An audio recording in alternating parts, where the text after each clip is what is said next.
आप कहते हो ईश्वर है,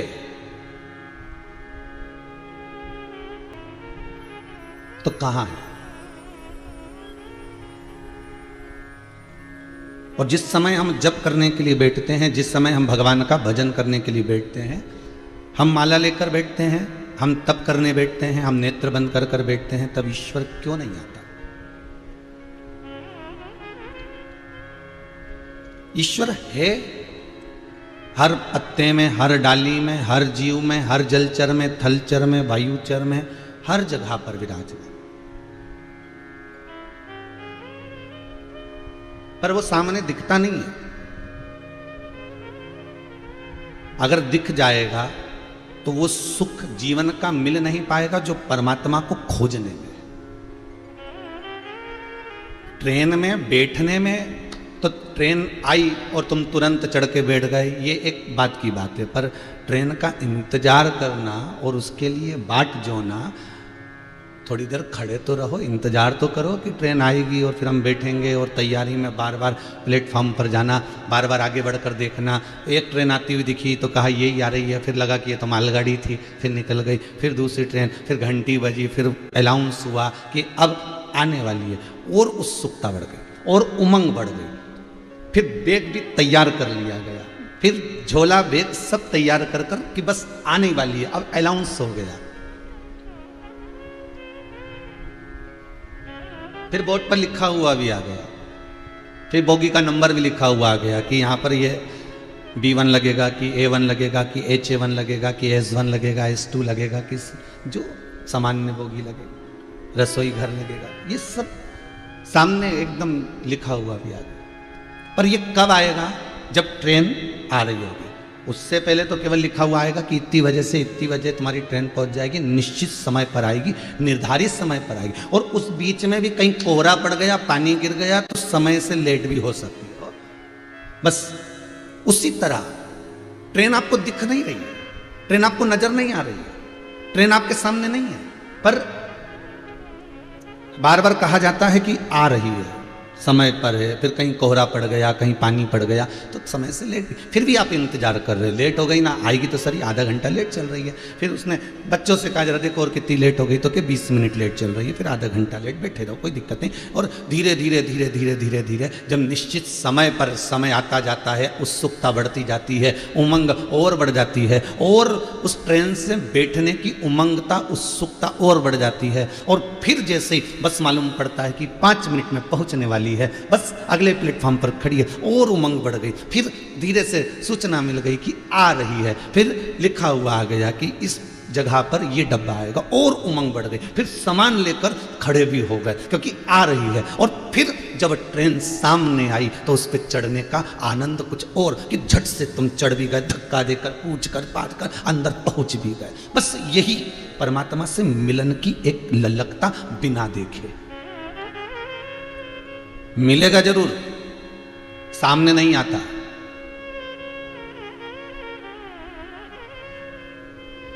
उस परमात्मा को देखकर तो आज के जमाने में एग्जाम होता है, ये परीक्षा होती है तो कौन सी कॉपी सामने रख दी जाती है कि इसमें से देख के लिख लो। टीचर कहते हैं बिना देखे लिखना है।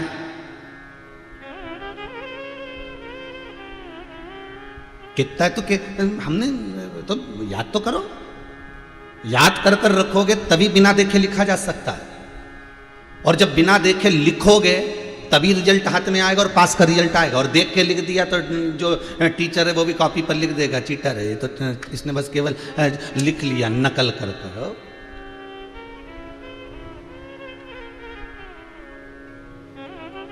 क्यों टीचर होमवर्क देते हैं?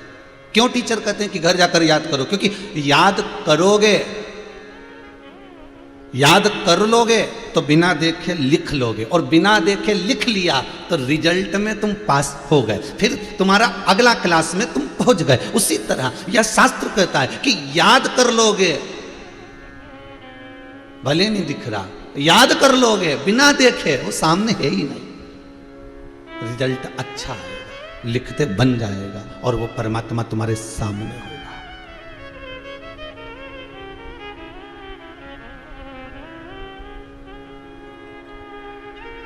वो परमात्मा तुम्हारे सामने होगा। खूबी और खामी, अच्छाई और बुराई, प्रत्येक मनुष्य के साथ में, प्रत्येक मानव के बीच में। आप जितने लोग टीवी चैनल के माध्यम से, आस्था चैनल के माध्यम से कथा सुन रहे हो, चाहे मोबाइल पर, फेसबुक, यूट्यूब पर कथा सुन रहे हो, जिस माध्यम से आप कथा सुन रहे हो, चाहे हम होंगे चाहे आप हो गए, हर व्यक्ति को भगवान ने खूबी और खामी देखने के लिए नेत्र दिए, हर व्यक्ति को अच्छा और बुरा देखने के लिए नेत्र दिए। अब उन नेत्रों से आप, अगर आपके भीतर खूबी होगी तो आप खूबी ढूंढ लोगे, और आपके भीतर खामी होगी तो आप खामी ढूंढ लोगे, आपके भीतर अच्छाई होगी तो अच्छाई ढूंढ लोगे, आपके भीतर बुराई होगी तो आप बुराई ढूंढ लोगे। जब माता पार्वती जी का जन्म हुआ, माता पार्वती जब मैनावती की गोद में आकर विराजमान हुई हिमालय राज्य के यहाँ, तो देवऋषि नारद ने आकर कितनी कितनी बातें कह दी महाराज, और हर बात में एक ही बात कहते थे, भस्मीदारी मिलेगा, जटाजूट बांधने वाला मिलेगा, मृगछाला पहनने वाला मिलेगा, बड़े बड़े जटा बाल होंगे, ऐसा मिलेगा। पार्वती मैया सुनती रही, तो मैनावती ने कहा मैं अपनी बेटी का विवाह नहीं करूंगी, ऐसा छोरा मिलेगा तो। काय को अपनी बेटी की बात फोड़ूंगा, क्यों अपनी बेटी की किस्मत फोड़ूंगा? इतने में देवऋषि नारद ने कह दिया, अगर ये सब चीज अगर शंकर जी में है, जटा भी बड़ी है, बाल भी बड़े हैं, मृगचर्म भी पहने हैं, मृगशाला भी पहने हैं, बाघंबर भी है, सब कुछ अगर उसके पास में है तो देख सकती है पार्वती। पार्वती मैनावती की गोद में पड़ी हुई माता पार्वती जो गोद में सो रही थी, जन्म ली हुई पार्वती जन्म से ही खामी नहीं ढूंढी, जन्म से उसने खूबी ढूंढी।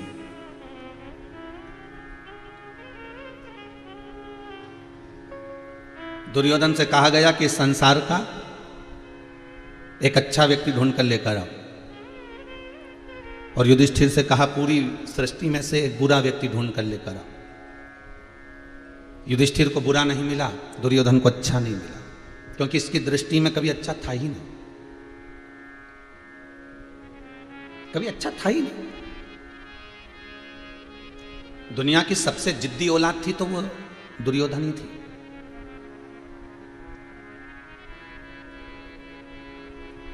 धृतराष्ट्र गांधारी के पास में बैठकर मेरे द्वारकानाथ कहते हैं कि 5 गांव का राज दे दो। धृतराष्ट्र और गांधारी कहते हैं ठीक है हम मंजूर करते हैं 5 राज का गांव। पर जिद्दी औलाद इतनी थी कि उसने कह दिया मैं सुई की नोक के बराबर नहीं दूंगा। तो भगवान कृष्ण ने भी सोच लिया तू मत दे सुई की नोक के बराबर, हम तीर की नोक पे ले लेंगे, रख तेरे पास, तो अपने पास में रख, सुई की नोक भी रख ले, हम तो तीर की नोक पे लेंगे, देखेंगे कि तू देता है कि नहीं देता है। ये हमें सीखना है,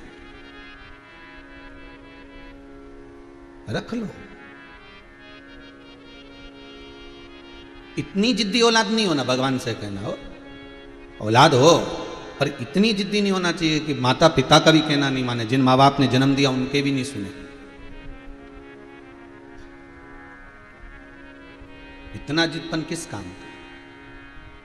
महाराज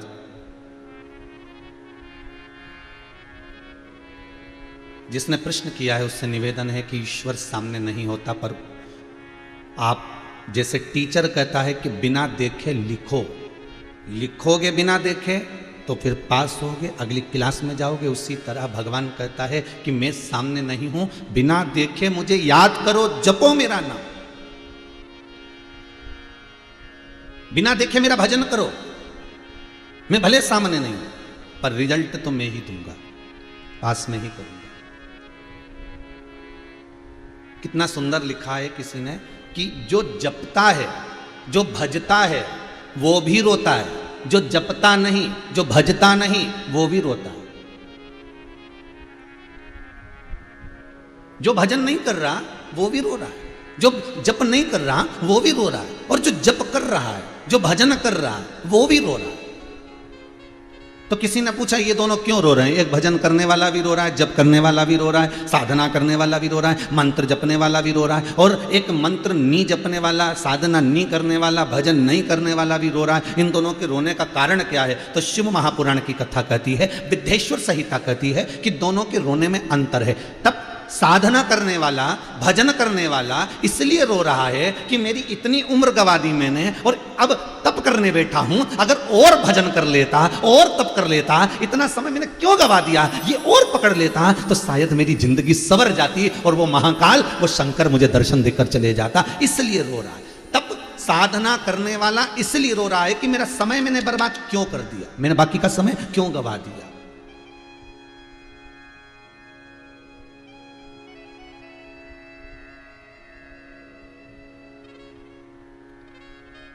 कल सोमानी परिवार कह रहा था सूरत वाला कि गुरुदेव हमको कथा से जुड़ने के बाद ऐसा लगता है कि यही आनंद है, यही सुख है, इसके सिवा कुछ नहीं, यही आनंद।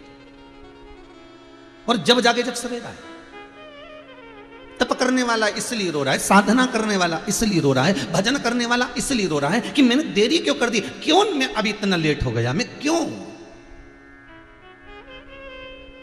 आप में से भी कई लोग जो आस्था चैनल पर कथा सुन रहे हैं, मोबाइल पर कथा सुन रहे हैं, उनके मन में भी ये कभी कभी आता है जब चैनल आपको नहीं मालूम कि शिव महापुराण की कथा आ रही और बदलते बदलते बदलते बदलते और चैनल पर तुम पहुंच गए और उस चैनल पर आपको शिव महापुराण की कथा मिल रही है और आपका मन जब कथा में लग गया तो आपने बहुत सारे लोगों को कहा कि देखो कथा आ रही है और एक बार देखना जरूर, एक बार सुनना जरूर, मेरा मन लग गया। पर बहुत लेट पहुंचा मैं हूं उस कथा तक, उस परमात्मा तक पहुंचने में मुझे बड़ी देरी हो गई। यदि मैं और तप कर लेता, यदि मैं और भजन कर लेता, यदि मैं और साधना कर लेता तो मेरा देव अधिदेव महादेव मेरे सामने होता, हर पल हर घड़ी हर क्षण वो मेरे सम्मुख होता।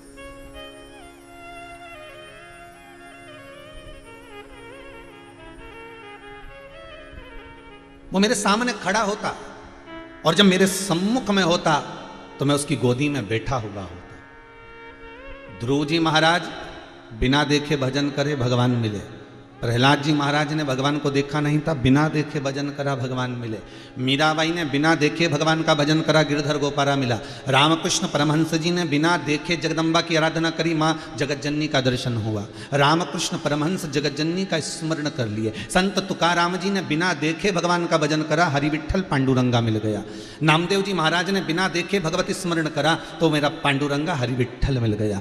बिना देखे जब हम भजन की ओर बढ़ते हैं तो परमात्मा सामने होता है। तप साधना में परमात्मा भले सामने ना हो पर तप साधना में तुम्हारा भाव भगवान से जुड़ा हुआ होता है। तप करने वाला भी रो रहा है, तप करने वाला रो रहा है, भजन करने वाला रो रहा है, इसलिए रो रहा है कि परमात्मा में इतनी देरी क्यों कर दी, मेरे मिलन में इतनी देरी क्यों हो गई। और भजन कर लेता, और तप कर लेता, और साधना कर लेता तो मेरा परमात्मा मुझे आनंद से मिल जाता। अब जो तप नहीं कर रहा, जो साधना नहीं कर रहा, जो भजन नहीं कर रहा, जो नाम जाप नहीं कर रहा, वो भी रो रहा है। तो उसके रोने का कारण क्या है? तो वो इसलिए रो रहा है कि बताओ मैंने पूरी जिंदगी मक्कारी में निकाल दी, चोरी करने में, कपट करने में, बेईमानी में, छल में, प्रपंच में, सब में निकाल दी और आज अंतिम समय में पलंग पर पड़ा हूं और भुगत रहा हूं। कष्ट मेरे जीवन को बस नोच रहा है। अरे भाई, मरते समय 4 बांस 40 कंडे तो कोई भी दे देगा। अभी कोरोना महामारी में इतने मरे, जिनके रिश्तेदार भी नहीं गए तो भी लोगों ने 4 बांस और 40 कंडे तो दिए, जलाया तो सही, आग तो लगाई। अरे मरने के बाद, मरते समय, प्राण छूटते समय 4 बांस और 40 कंडे तो दुनिया में कोई भी दे देगा, पर मरते समय 4 हाथ वाले नारायण को कोई लाकर नहीं देगा। अगर वो देगा तो तुम्हारा विश्वास ही देगा। 4 बांस तो कोई भी ले आएगा। जैसे ही मोहल्ले में कोई मरता है तो मोहल्ले के लोगों को कहा नहीं जाता कि बांस लेने जाओ, कि कंडा लेने जाओ। वो तो मोहल्ले के लोग गए और बांस खरीद के लिया, कपड़ा खरीद, उनको तो मालूम है कि कितना लाना है। वहां तो कपड़े वाले की दुकान पे जाके कहना भी नहीं पड़ता साहब कि इतना दो, कि हाइट छोटी है कि बड़ी, वो तो उसको नपा नपाया है कि बस इतना ही देना है। और जिंदगी भर ब्रांड का पहना और आखिरी में जो कपड़ा डाला वो बिना ब्रांड का था, उसके ब्रांड का ठिकाना नहीं था कौन सी ब्रांड का।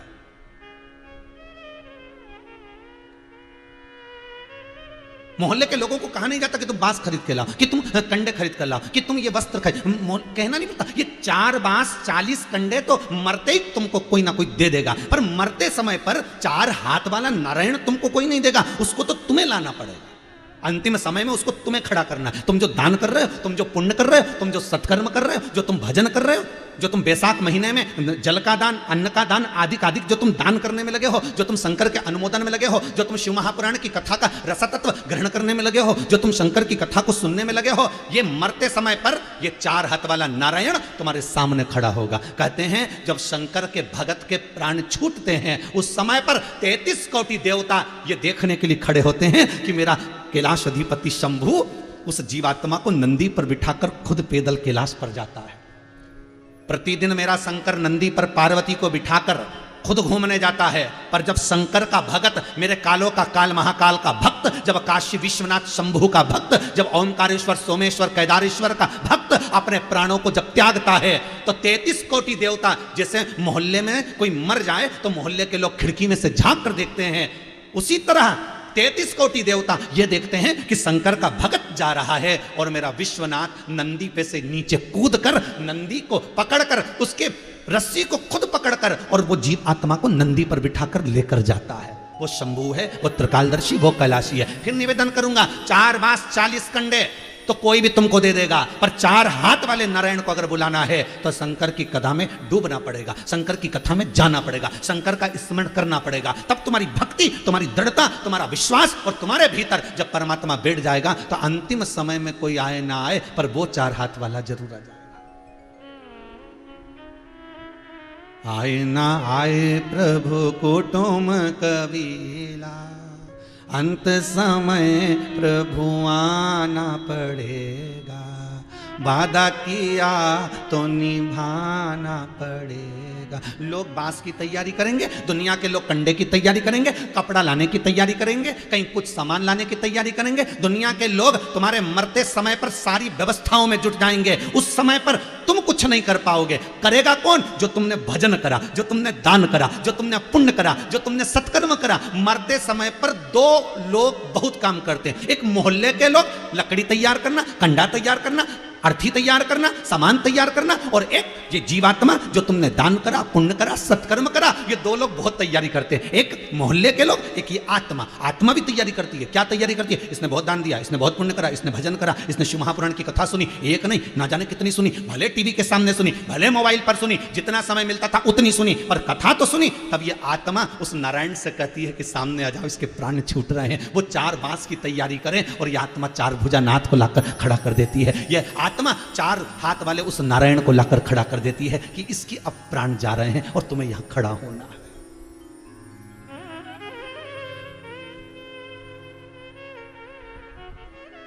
आए ना आए प्रभु कुटुम कबीला, भक्तों के प्रभु आप सहारा, अंत समय प्रभु आना पड़ेगा, वादा किया तो निभाना पड़ेगा। जो वचन दिया है, अगर आप नहीं आओगे तो कौन निभाएगा? गीता में आप ही ने तो कहा था कि जन्म मैंने दिया है तो मृत्यु मैंने दी है। मतलब मृत्यु आपने दी है तो आप आए होगे, ये पक्का। आए होगे तो दर्शन क्यों नहीं दिया? जब हमने सारी चीजें सम्मुख रख दी है फिर सामने तो आना पड़ेगा।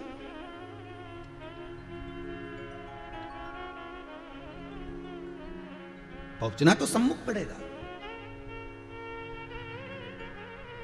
हमें लगता है पापी व्यक्ति बड़ा सुखी होता है, हमें लगता है पुण्य करने वाला, भजन करने वाला, दान करने वाला, सत्कर्म करने वाला बड़ा दुखी होता है। कई लोग कहते हैं हमारी अम्मा तो खूब भगवान का भजन करती थी, हमारी माता जी तो खूब शिव जी का नाम लेती थी, हमारा भगवान का तो हम खूब भजन करते थे, उसके बाद भी भगवान ने ऐसा दुख क्यों दिया? उसका कारण होगा।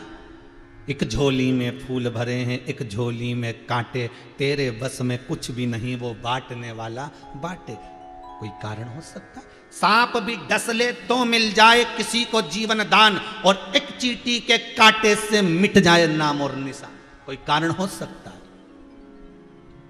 धन का बिस्तर मिल जाए पर नींद को तरसे नैन, और कांटों पर भी सोकर आए किसी के मन को चैन। कोई कारण होगा। डनलप का गद्दा लगा है, एसी का रूम है, खूब नौकर चाकर सब लगे हैं, और पीने के लिए दूध 1 गिलास भर कर रखा है, ड्राई फ्रूट्स भी रखा है, सब कुछ है कमरे के अंतर्गत, सब कुछ रखा है, सारा सुख है, पर नींद कहां से लेकर आओ?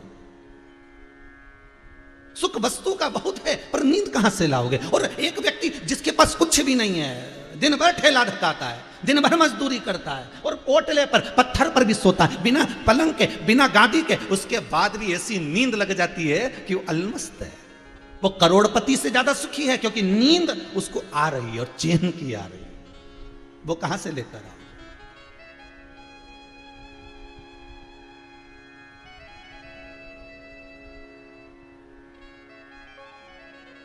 वो कहां मिलेगी? ऋषि नारद ने कहा अब ये संसार मुझसे देखा नहीं जाता। भगवान विष्णु ने पूछा क्यों? संसार में क्या हो गया? इतना जोरदार संसार, क्या कमी है? इतने बढ़िया बढ़िया संगीत बजाने वाले, अभी संसार में क्या कमी है? इतने बढ़िया बढ़िया लोग संसार में भजन स्मरण करने वाले, संसार में क्या कमी रह गई? कमी है क्या संसार में? देव ऋषि नारद बोले मेरा मन नहीं लगता अब ये संसार को देखकर, इसमें क्या उल्टा उल्टा हो रहा है। जो भजन करता है, जो दान करता है, जो पुण्य करता है, जो सत्कर्म करता है वही दुखी होता है, और जो पाप करता है वो बड़ा खिलखिला कर हंसता सुखी होता है। भगवान विष्णु ने पूछा तूने कुछ देखा? अब भी देख के आया हूं। क्या देखा? एक गाय दलदल में फंस गई, कीचड़ में फंस गई, फिर निकल नहीं पा रही। बहुत प्रयास कर रही है गाय, दलदल में फंसी हुई गाय, कीचड़ में फंसी हुई गाय निकलने का बहुत प्रयास कर रही है पर निकल नहीं पा रही। भगवान विष्णु बोले फिर क्या हुआ? देव ऋषि नारद बोले होना क्या था, एक चोर निकल के जा रहा था। इतना भारी चोर था कि दिन भर व्यसन में डूबा रहता था, मांसाहार, मदिरा पान, रक्त आदि करना, ये सब उसका कर्म था। अच्छा, वो गया, सामने बड़ा सारा दलदल, बहुत बड़ा कीचड़, उसमें गाय डूबती जा रही है। मुझे लगा ये गाय को बचाएगा, पर ये गाय के पास में जाकर गाय के ऊपर पांव रखकर पार होकर निकल गया, कहीं दलदल में ना फंस जाए, इसलिए गाय पर पांव रखा और निकल गया। और आगे जाकर जैसे ही पहुंचा तो इसको गड़ा हुआ धन मिल गया, खूब पैसा मिल गया, खूब धन उसके पास में आ गया। अच्छा, इतने बड़े पापी को तो धन मिलना ही नहीं था, इसको तो खजाना मिलना ही नहीं था। जब इसने गौ माता पे लात रखी, मरती हुई गाय को नहीं बचाया, तो फिर इसको। अरे शिव महापुराण में शंकर भगवान माता पार्वती को कहते हैं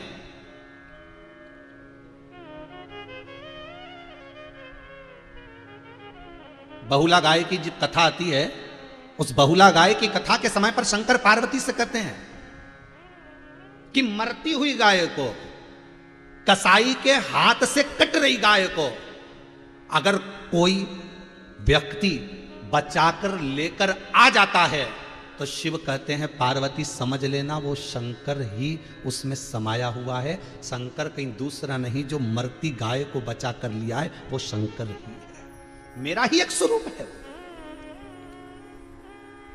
वो मेरा एक प्रतिबिंब है, मेरा एक स्वरूप है। शंकर को कहां ढूंढोगे? शिव को ढूंढने के लिए कहीं नहीं जाना अपने को, कैलाश नहीं, हमें कहीं नहीं जाना शंकर को ढूंढने के लिए। बस अपने हृदय में शिव कब आएगा? आप किसी भूखे को भोजन कराते हुए देखो, आप किसी निर्धन को देखो और उसको कोई सहयोग प्रदान कर रहा हो, कोई गाय भूख से बिलख रही हो, कोई गाय पानी के प्यास से बिलख रही हो, कोई उसे पानी पिला रहा हो, कोई भोजन करा रहा हो, कोई सत्कर्म कर रहा हो, कोई पुण्य कर रहा हो, ऐसे व्यक्ति का जब सुबेरे सुबेरे तुम दर्शन कर लो तो समझ लेना कि वो शंकर ही है, वो कोई दूसरा नहीं हो सकता, वो शिव ही। पर बिना दिखावे के, बिना दिखावे के। अगर वो भोजन करा रहा है तो बिना दिखावे के, अगर वो गाय को जल पिला रहा है बिना दिखावे के, भोजन करा रहा है बिना दिखावे के, हो? उसमें दिखावा नहीं है।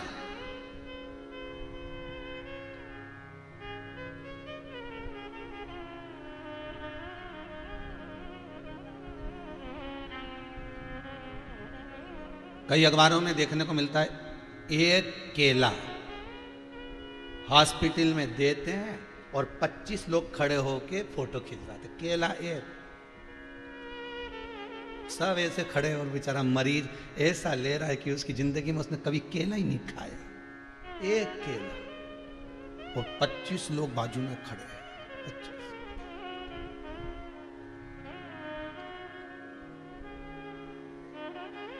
कोई एक व्यक्ति बड़ा खुश होकर आया था अभी कुछ दिन पहले और कह रहा था अभी हम वृद्धाश्रम गए थे। अच्छा, अरे बेचारे इतने बूढ़े बूढ़े लोग बेचारे ऐसे, हम तो घर से मालूम पूरी सब्जी बना के ले गए थे, अमरस बना के ले गए थे आम का। अच्छा, हमने जब पूरी सब्जी अमरस खिलाया, बेचारे ऐसे खाए, उनने जिंदगी में ऐसा लग रहा था बहुत दिन के भूखे होंगे। हमने कहा वाह। हमने कहा कितने दिन तक खिला रहे हो? बस एक बारी तो खिलाना था। फिर हम उसी वृद्धाश्रम में पहुंच गए और हमने जाकर पूछा, कल वो जीजी आई थी तुम्हारे यहाँ पर, अमरस पूड़ी बनाकर लाई थी, सबको खिलाया था, कैसा खिलाया? अच्छा खिलाया, बड़ी तारीफ कर रही थी। तो इतने में वहाँ के वो बूढ़े लोग बोले, काय का खिलाया? अमरस तो इतना सा लाई थी, इतना सा दे के चली गई, छोटा वाला डिस्पोजल में। और हमने कहा दूसरी बार दे दो। तो क्या कोई अमरस है? ना करिए दिखावा। शिव को दिखावा प्रिय नहीं है, शंकर को दिखावे से कोई मतलब नहीं है, इसलिए सबसे दूर रहता है वो। कैलाश पर्वत पर अवघड़ी बनकर रहता है वो, उसको कोई मतलब नहीं। लक्ष्मी जी कौन से कलर की साड़ी पहन रही है, लक्ष्मी जी ने कितना आभूषण पहना, ब्रह्माणी ने कितना आभूषण पहना, ब्रह्माणी कौन सी साड़ी पहन रही है, इंद्राणी क्या क्या धारण कर रही है, इससे शिव को कोई मतलब नहीं, ना पार्वती को मतलब। वो तो ओघड़ी है, अलमस्त होकर कैलाश पर, शमशान में, मृत्युलोक में अलमस्त होकर रहता है, अलमस्त होकर।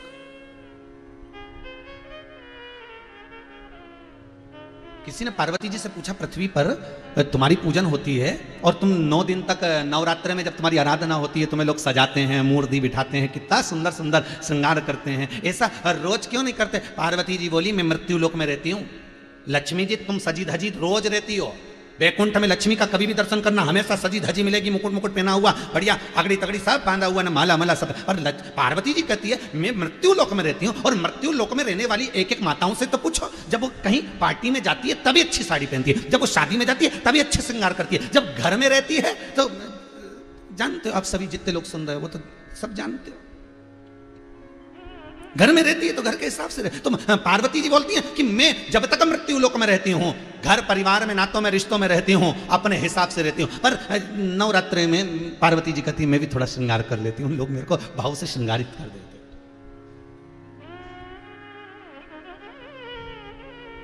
फिर किसी ने पूछा तुम सभी दिन एक जैसी क्यों नहीं रहती? पार्वती कहती है किसी मां से पूछना, मैं मां हूं, मैं मां हूं। किसी मां से पूछना, बहुत सुंदर चुन्नी बेस पहनी हो, उसमें यहां फुंदा लटक रहे हो और खूब जोरदार हार मार और उसमें सितारे लग रहे हो, सोना चांदी जड़ रहा हो, तगड़ी पहनी हो, चूड़ा पहनी हो, गले में हार पहनी हो, खूब सुंदर कुंडल पहनी हो, और अपने बच्चे को मां गोदी में ले, ईमानदारी से कहना बच्चा रोएगा कि खुश होगा? जब इतने आभूषण से जड़ी हुई साड़ी जब उस बच्चे को बार बार चुभेगी, बच्चा रोएगा। मां कहती है मैं मृत्यु लोक के इन संसार वासियों की मां हूं, और कब किस बच्चे के दुखड़े को पोंछने के लिए, किस बच्चे के आंख के आंसू को पोंछने के लिए, कब किसके दुख को नष्ट करने के लिए मुझे किस बच्चे को गोदी में लेना पड़ जाए, यह समय का भरोसा नहीं होता। इसलिए मां पार्टी में जाती है तभी श्रृंगार करती है, उसके सिवाय नहीं। उसके सिवाय तो घर में रहती है तो ऐसी रहती है कि कब कौन क्या आवाज लगाए वो तुरंत ला कर दे देती है, उसको कोई मतलब, उसको कोई मतलब।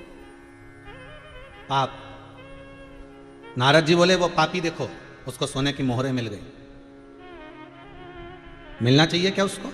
भगवान ने कहा आगे क्या हुआ वो बता तू। तो देव ऋषि नारद बोले वहीं से एक संत निकल कर जा रहे थे, फिर उन संत ने उस गाय को देखा, उसके पास में गए, फिर उस गाय को निकालने का प्रयास करने लगे। निकल गई? नहीं, गाय डूबती जा रही थी, उस कीचड़ में, उस दलदल में गाय डूब रही है, नहीं निकली। संत ने प्रयास करा, उस तपस्वी ने, उस व्यक्ति ने बहुत प्रयास करा, नहीं निकली। फिर प्रयास करा, अब की बार जो प्रयास करा गाय निकल गई, पर जो संत था बेचारा एक खड्डे में जाके गिर गया, एक दूसरे खड्डे में गिर गया।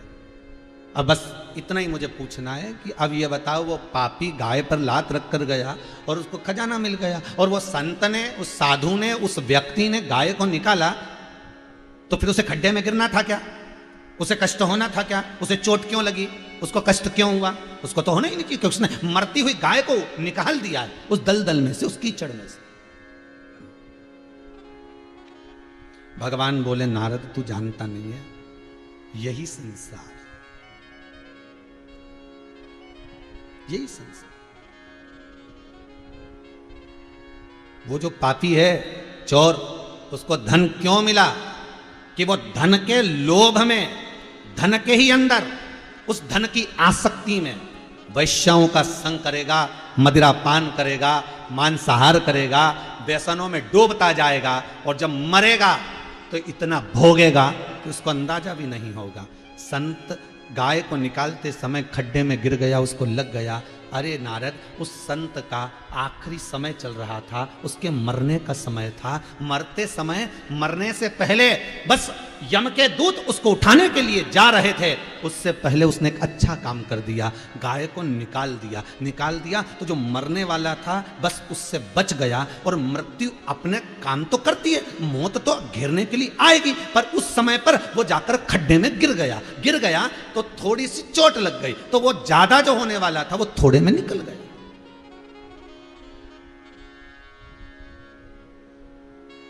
जो ज्यादा होने वाला था वो थोड़े में निकल गया। कभी कभी ध्यान रखिएगा, आपके साथ में भी होगा। कभी आपके साथ में अगर ऐसा हो, कहीं आप जा रहे हैं, कोई काम से जा रहे हैं, और थोड़ा बहुत अगर मालूम पड़े कहीं चोट लग गई, कहीं थोड़ा सा अगर आपके जीवन में कहीं कष्ट हो गया, तो भगवान को धन्यवाद देना, साधुवाद देना कि इतना बड़ा एक्सीडेंट हुआ था, इतना बड़ा घाटा लगने वाला था, इतनी बड़ी समस्या सामने खड़ी होने वाली थी, पर यह समझ में नहीं आ रहा कि यह समस्या निकल कैसे गई। एक मां अपने घर में प्रतिदिन शंकर का नाम लेती थी, ओम नमः शिवाय, श्री शिवाय नमस्तुभ्यम, ओम नमः शिवाय, ओम नमः शिवाय। दिन रात खाती पीती जपती, सोने में भी उसको ओम नमः शिवाय दिखता। इतना भगवान का भजन करती, मंदिर देवालय कहीं नहीं जा पाती, बेचारी घर में इतनी व्यस्त रहती, बस भगवान का भजन करती, ओम नमः शिवाय, ओम नमः शिवाय, ओम नमः शिवाय। बस बैठी और जपती रहे, ओम नमः शिवाय। काम कर रही, सब भिंडी काटे, सब्जी काटे, ओम नमः शिवाय। आटा उसने, ओम नमः शिवाय। स्नान करे, ओम नमः शिवाय जपती रहे। एक दिन काम कर रही थी, और काम करते करते उसका लड़का छत पे खेल रहा था। छत पे खेलते खेलते लड़का आंगन में आकर गिर गया, एकदम चित्ता पड़ा। मां जैसे ही उसने पुकारा, बच्चा दौड़ पड़ा। बच्चा जैसे ही मां पड़ा और मां दौड़ पड़ी, और मां ने जाकर देखा मेरा बच्चा पड़ा है, ओम नमः शिवाय, ओम नमः शिवाय। अरे भगवान, मैंने तेरा इतना भजन करा, तूने क्या कर दिया? मैंने तेरा इतना नाम जपा, तूने क्या कर दिया? और बच्चा जमीन पर पड़ा था। मां ने उठाया, थोड़ा सा होश था। मां ने देखा कैसे लेकर जाऊं, किसको लेकर जाऊं। मां दौड़ पड़ी, बच्चे को गोदी में लेकर मां दौड़ी है। हॉस्पिटल में पहुंची, डॉक्टर को कहा मेरे बच्चे को थोड़ा सा देख लीजिए। तुरंत इलाज चालू हुआ, बच्चा ठीक हो गया। भगवान को दोष दे रही थी, भगवान मैं तेरा नाम जपती थी, तूने ऐसा क्या कर दिया? पर एक दिन ठंडे दिमाग से उसने सोचा मेरा बेटा अच्छा होकर घर आ गया, पर एक बात समझ में नहीं आती, मेरा अपेंडिक्स का ऑपरेशन हुआ था, कली में लौट कर आई, आखिर मैंने इस बच्चे को गोदी में उठाकर 1.5 किलोमीटर तक कैसे दौड़ ली, ये समझ में नहीं आया। डॉक्टर 2 बजे तक केवल क्लिनिक में बैठता था, आज 3:30 बजे तक डॉक्टर कैसे रुक गया? कारण क्या था? जिस ऑपरेशन थिएटर में लोगों की भीड़ लगी रहती थी, उस ऑपरेशन थिएटर में बच्चे के लिए उस थिएटर खाली कैसे रह गया? जिस जगह पर पलंग नहीं मिल रहे थे, उस जगह पर मेरे बेटे को पलंग कैसे मिल गया? तब उसको भान हुआ कि यह कोई दूसरा नहीं था जिसका मैं जप कर रही थी, जिसको मैं भज रही थी, श्री शिवाय नमस्तुभ्यम जो जप रही थी। उसने आगे बढ़ बढ़कर पलंग भी दिलवा दिया, इलाज भी करवा दिया, ऑक्सीजन भी दिलवा दी, वेंटिलेटर भी लगवा दिया, और दवाई भी पहुंचा दी। मालूम पड़ता कि ज्यादा बीमार पड़ जाता और फिर बचकर, तो ये तुमने जो जप करा, तुमने जो भजन करा, लोग हमसे पूछते श्री शिवाय नमस्तुभ्यम में है क्या? है क्या? कभी मौका मिले तो एक बार इस विठलेश सेवा समिति के व्हाट्सएप के मैसेजों में देखना, सबसे ज्यादा मैसेज वही मिलते हैं कि हमने, हमारे परिवार में एक व्यक्ति ऐसा बीमार पड़ गया था, हमने ये जाप करा, हमने शंकर का अनुमोदन करा, हमने शिव महापुराण का स्मरण करा, तो उसका जो फल मिला है, उसका जो आनंद मिला है, वो हमको ये प्राप्त हुआ। उसके स्मरण तो देखिए, उसका रसतत्व तो देखिए, क्या मिलता है तप करने से, क्या मिलता है भजन करने से, क्या मिलता है साधना करने से। और आप भी जितने लोग कथा सुन रहे हो, मेरा विश्वास, मेरा भरोसा मेरे शंकर पर, मेरे दिल से कहता हूं, आपके यहां भी अगर थोड़ा बहुत भी कष्ट आया होगा ना, अगर आपने शिव महापुराण का एक उपाय भी कुछ करा होगा ना, भजन भी किया होगा, श्री शिवाय नमस्तुभ्यम का जाप भी किया होगा ना, ये मेरा विश्वास मेरे शंकर के चरणों में कहता है कि बाबा ने आपकी रक्षा तो करी होगी। वो तो आप हो सकता है कि एकदम ये पलंग भी मिल गया, हॉस्पिटल भी मिल गया, वो तो भगवान की कृपा थी। सब साधन एक साथ जुटा देता है अपने भक्त के लिए, अपने भावों के लिए।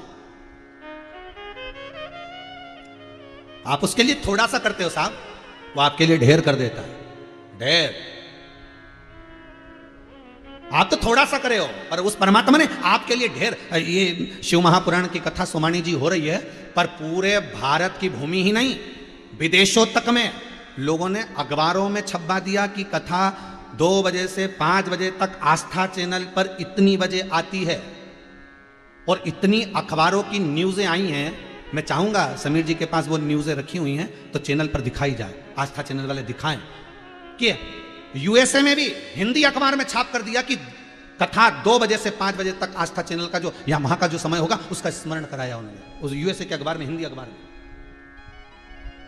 क्या उस कथा का रसतत्व। और कई लोगों ने लिखा, एक वो नीमच से कोई महेश्वरी बंधु हैं, उन्होंने नीमच में छपवा दिया कि शिव महापुराण की कथा आ रही है, चैनल पर चल रही है और उसको सुनो, ये वो अमृत है, ये वो औषधि है, ये वो तत्व है जिसको ग्रहण कर लिया तो शायद परमात्मा मिल गया।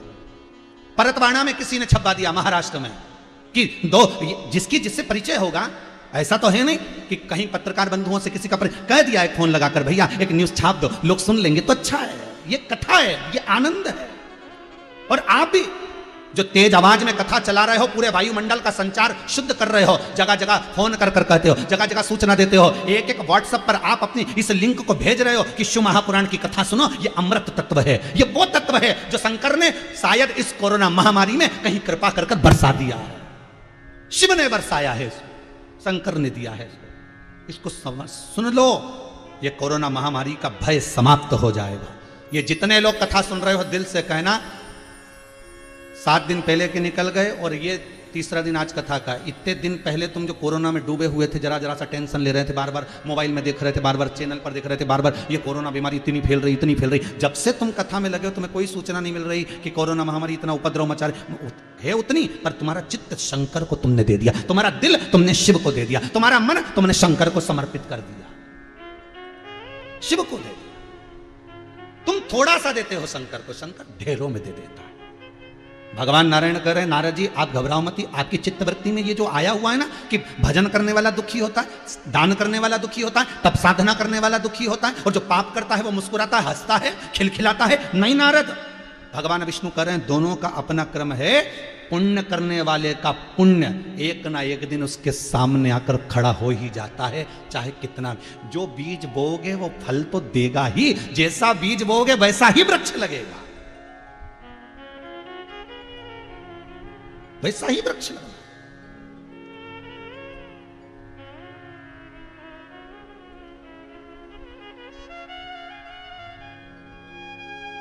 भगवान ने खूबी देखने का नेत्र दिया है तो खामी देखने का भी नेत्र दिया है। मैनावती की गोद से पार्वती जी जो प्रकट हुई हैं, वो पार्वती मैया ने शंकर में कभी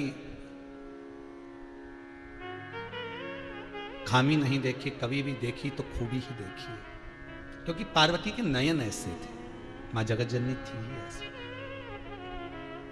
संसार के कई लोग ऐसे होते हैं जिनका काम ही यही रहता है कि हमें इसमें कुछ कमी निकालना है, हमें भगवान की कथा में कमी निकालना है। सियोर वाला महाराज कथा वाच रहा है, उसमें कुछ ना कुछ कमी ढूंढना है। ये दुनिया के लोग बैठकर केवल अगर ढूंढते हैं तो खामी ही ढूंढते हैं।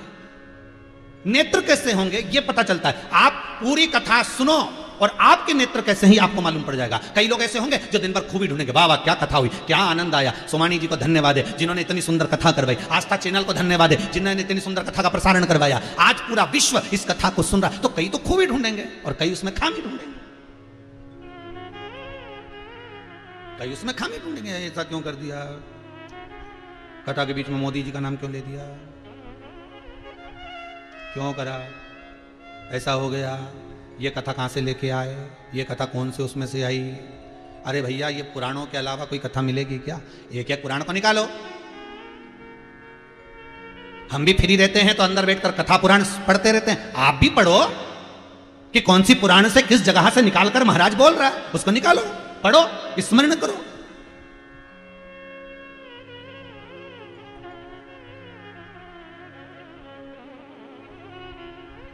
उस भक्ति में डूबो तो और जब भक्ति में डूब जाओगे, देव ऋषि नारद कहते हैं कि पुण्य करने वाला दुखी क्यों और पाप करने वाला सुखी क्यों? भगवान कहते हैं ये मन का धन है, ऐसा लगता है कि सुखी है पर दुखी वही है। हमें लगता है कि वो सुखी है, नहीं नहीं नहीं, उसको कितना दुख है ये वही जानता है, ये उसके भीतर है। पार्वती मैया मैनावती के गर्भ से जो प्रकट हुई है, देव ऋषि नारद कह रहे हैं, नारद जी ने सब कुछ कहा, नारद जी ने सब बताया, सब कहा। और नारद जी ने जब कहा, मन चित्त पार्वती जी वो बाल्यावस्था से ही शंकर में लगा ली। पार्वती जी ने अपना मन शिव को समर्पित कर दिया।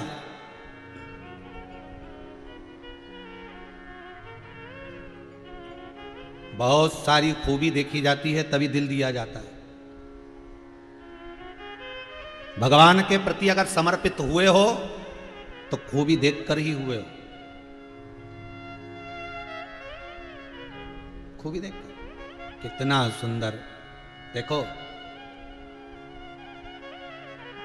आज भी विवाह के समय पर लड़की और लड़का देवी पूजन के लिए जाते हैं तो लक्ष्मी जी की पूजन करने नहीं जाते, सरस्वती की ब्रह्माणी की पूजन करने नहीं जाते। शादी के पहले जो माता पूजन होती है उसमें पार्वती का पूजन करने जाते हैं, देवी का पूजन करने जाते हैं, उमा का पूजन करने जाते हैं। कारण क्या है? हर लड़की हर लड़के को एक ही बात रहता है, सब एक भगवान से निवेदन करते हैं, ऐसी ही देना माँ, तेरी जैसी कृपा करना, तेरी जैसी ही देना। और कन्या जब पूजन करती है तो कहती है माँ जैसे आपके स्वामी हैं ऐसी ही कृपा कर देना, सिर पर गंगा की धार हो, भेजा ठंडा रहे, गले में भले विष रहे पर मौन रहे, ऐसा पति देना माँ। इतना शांत, इतना शीलवान कि चुप, जो अपनी पत्नी के लिए पूरे ब्रह्मांड को हिला दे, इतना चाहने वाला देना। दक्षाई जब कूद गई यज्ञ में, शंकर ने तांडव मचा दिया। चाहत कितनी होगी शिव की उस सती के प्रति।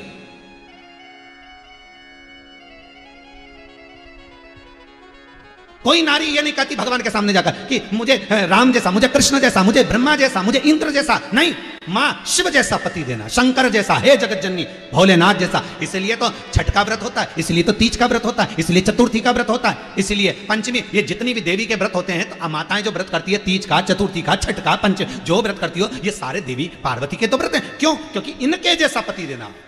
कंठ में विष भरा है पर भेजा ठंडा, सिर पे गंगा धरी है, मौन। भोजन आया समय पे कर लिया, चुप, कोई शिकवा नहीं, कोई शिकायत नहीं, बस मौन। और इतना प्रेम कि जरा सा बिदल और उत्पल मात्र पार्वती जी को दृष्टि से देख लिए, उतनी देर में तो शंकर ने निपटा दिया। ये इसने, ये प्रेम, इतना चाहने वाला मुझे मिलना चाहिए। इसलिए हर कन्या देवी का पूजन करते समय ये मांगती है कि ऐसा मिले।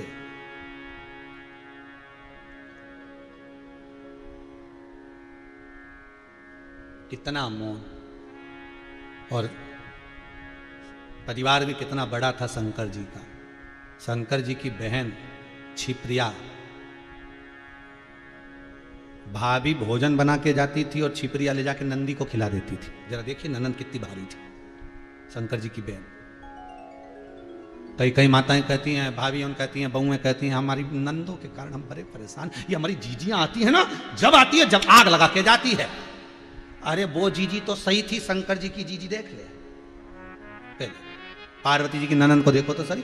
पार्वती जी भोजन बना के रखती, आकड़िया की रोटी बनाई, काकड़िया की साग, पर से माता पार्वती जी पावे भोलानाथ मन शिव रटोरे, छोड़ दो कपट मन शिव रटोरे। और पार्वती जी भोजन बना के जाए, इतनी सारी रोटी बना के जाए, आए छिपरिया और रोटी को कपड़े में छुपा के ले जाके नंदी को, श्रृंगी को, भृंगी को सबको खिला दे। अब नंदी, भृंगी, श्रृंगी बड़े खुश, बड़े खुश, क्योंकि जो रोटी खिलाता है ना, जो घर में भी देवरानी जेठानी होती है ना, 2-3 देवरानी जेठानी हो, 2-4 और 2-4 देवरानी जेठानी हो, तो उसमें जो 2-4 देवरानी जेठानी होती है तो एक तो बेचारी ऐसी रहती है, वो बनाने में लगी रहती है, वो बनाने में लगी रहती है, बहुत समय उसका बनाने में जाता है। और एक ऐसी होती है कि बढ़िया बिंदी बिंदी लगा के पल्लू वल्लू लगा के जुड़ा मुड़ा बांध के जो आई और भगोनी उठाई, खाने का सामान उठाया और ससुर को, सास को और देवर को, जेठ को, सबको परोस परोस के और लो ना साहब, और लो ना साहब, और इतनी प्रसन्न चित्त में खिलाती है, सबको लगता है कितनी अच्छी है बेचारी। पर उसका नाम नहीं आता जो अंदर रसोई घर में बेचारी तप रही है बनाने में, उसका नाम नहीं। जो अंदर रसोई घर में बना रही है, तप रही है, भोजन बना रही है, उसका नाम नहीं है, नाम इसका जो परोसा जा रहा। तो छिपरिया आती और भोजन ले जाके नंदी भृंगी श्रृंगी को जब खिलाती तो नंदी भृंगी श्रृंगी इतने खुश होते, जय जयकार करते, छिपरिया माता की जय, छिपरिया माता की जय। और ये जो जय घोष करते तो ये जय घोष जब पार्वती के कानों में जाता, पार्वती जी समझ जाती, रोटी दी आई सारी की सारी।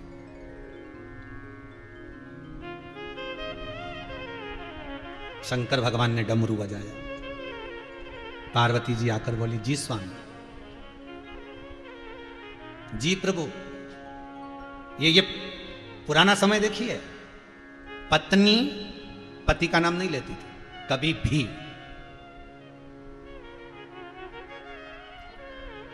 इंदौर में एक बार कथा करने गए थे, बहुत पहले की बात है, बहुत पहले की बात। तो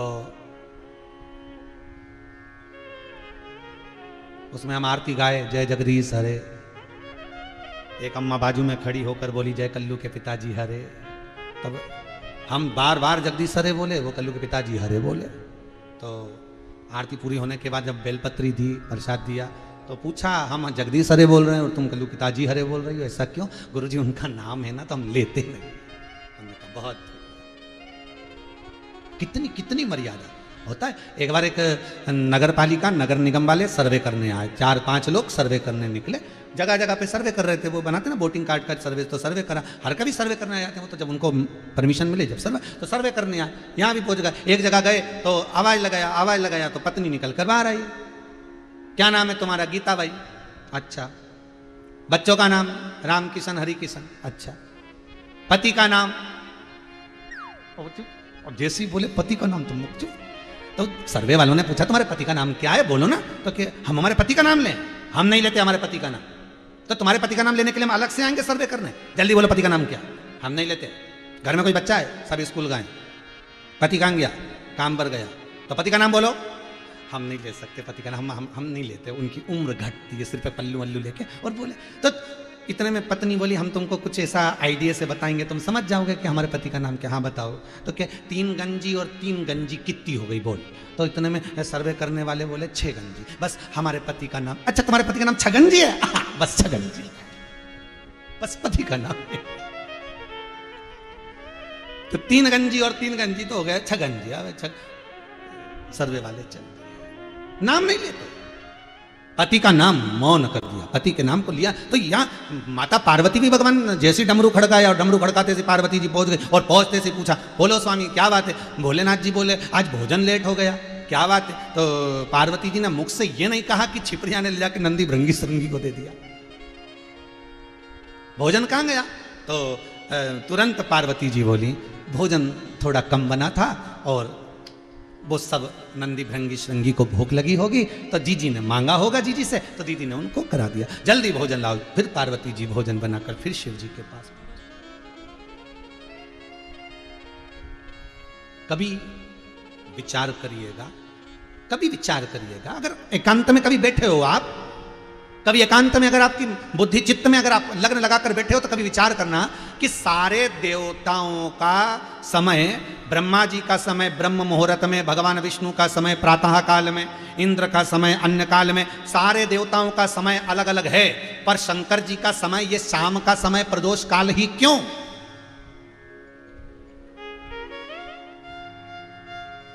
शिव जी का समय ये प्रदोष काल ही क्यों? कभी आप लोगों ने विचार करा? कभी आपकी चित्तवृत्ति में आया कि संकट सोमवार का उद्यापन करो तो प्रदोष काल के समय पर, अर्थात दोपहर पूरी होने के बाद शंकर भगवान का उद्यापन करो। किसी भी देवी देवता का अर्थात हम उद्यापन करते हैं तो सुबह करते हैं, पर शंकर जी का 16 सोमवार, संकट सोमवार आदि का जो भी उद्यापन करते हैं वो शाम के समय प्रदोष काल में करते हैं। शंकर की आराधना प्रदोष काल का स्मरण क्यों कराती? तो उसका कारण क्या है? उसका कारण केवल इतना ही है क्योंकि गृहस्थी में फंसा हुआ व्यक्ति, परिवार में रहने वाला व्यक्ति एक निश्चित समय पर भोजन नहीं मिलता, कभी लेट कभी अबेर, परिवार में रह रहे हो, बच्चों का संग है, परिवार का संग है, कुटुंब कबीले का संग है, तो थोड़ा ऊंचा नीचा होता रहता। तो शंकर जी का प्रदोष काल में पूजन का टाइम इसलिए था क्योंकि पार्वती मैया जब जब भोजन बनाती थी, जब जब आराधना करती थी, माता क्षिप्रा, माँ क्षिप्रिया उसको ले जाती और दान पुण्य स्मरण कर देती, तो भगवान शिव के लिए फिर भोजन बनता था। तो शाम का समय प्रदोष काल हो जाता था शिव आराधना के लिए। तब भी शंकर भगवान प्रसन्न होते थे, हे पार्वती तू मेरे लिए कुछ लेकर आई है। प्रदोष काल के अंतर्गत जब भगवान को देती थी, शिव आनंदित हो जाते थे। अरे हम तो कहेंगे आपसे, हम आपसे कहेंगे, अग्नि पुराण का एक संवाद जरूर ध्यान रखिएगा, शिव महापुराण का, लिंग पुराण का, नर्मदा पुराण का संवाद याद रखिएगा, स्कंद पुराण का संवाद याद रखिएगा कि जिसके घर में धन की कमी हो, जिसके घर में रुपये की कमी हो, पैसा नहीं आ रहा हो, व्यापार नहीं चल रहा हो, आप बेलपत्री के पेड़ के नीचे या शिव मंदिर की चौखट पर प्रदोष काल में प्रतिदिन 2, 4, 8, 15 दिन, 20 दिन, 1 महीना घी का दिया लगाकर तो देखो, शिव सुनता है कि नहीं सुनता। और जिस दिन आपका कोई काम अटक गया, नहीं हो रहा, सारी दुनिया के आपने हाथ जोड़ लिए, तब शमी के पत्ते ले जाकर प्रदोष काल में शंकर को समर्पित करके तो देखो। जिस शमी के पौधे में कांटे ही कांटे होते हैं, उस शमी की पत्ती को शंकर को देकर देखो। प्रदोष काल में अगर कोई काम दुनिया के हाथ जोड़ लिया आपने, दुनिया से कह दिया कि मेरा एक काम कर, और नहीं हो रहा, तो एक आप तोड़ो 5 पत्ते शमी के और ले जाकर शिव जी को दो, शंकर को प्रदान करो।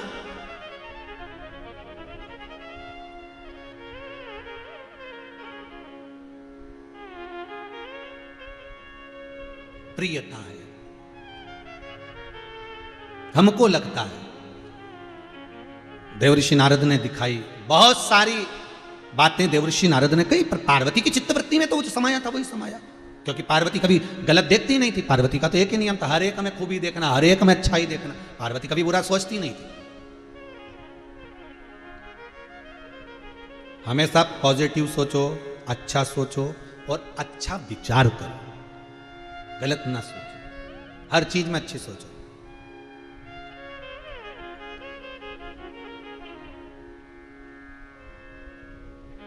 एक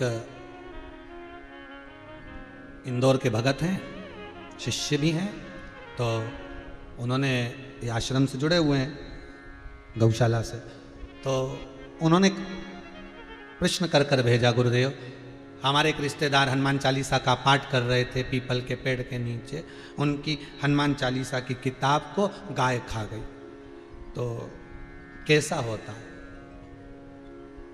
सब लोग डरा रहे हैं, कोई कह रहा है हनुमान जी रुष्ट हो गए, ऐसा हो गया, वैसा हो गया। तो हमने उसको कहा कि भाई अगर हनुमान चालीसा की किताब को गाय खा गई तो गाय भी समझदार होगी और उसको मालूम होगा कि ये फटी टूटी कटी फटी किताब से बहुत दिन से पाठ कर रही थी, तो गौ माता ने विचार करा ये नई नहीं लाएगी, 10 रुपये नाश नहीं करेगी, क्योंकि जब तक ये पूरी गल नहीं जाए, फट नहीं जाए, घूम नहीं जाए, तब तक नहीं लाएगी। इसलिए इसको मैं, ये पत्नियां जो होती है ना, इनमें अक्ल बहुत अच्छी होती, समझदारी। क्या पति जिस कपड़े को बार बार पहनता जाता है, वो 25 बार बोलती देखो बदल लो, अभी बुरी लगने लगी, देखो बदल लो, मैं तुमसे करें बुरी लगने लगी, ये बनियान तुम्हारी 4 जगह से फट गई, मैं तुमसे 25 बार बोलती बदल, और एक दिन पति नहीं बदले नहीं, तो ये बहुत चतुर है, उसी बनियान से पोछा लगा दे, ले अब पहन ले,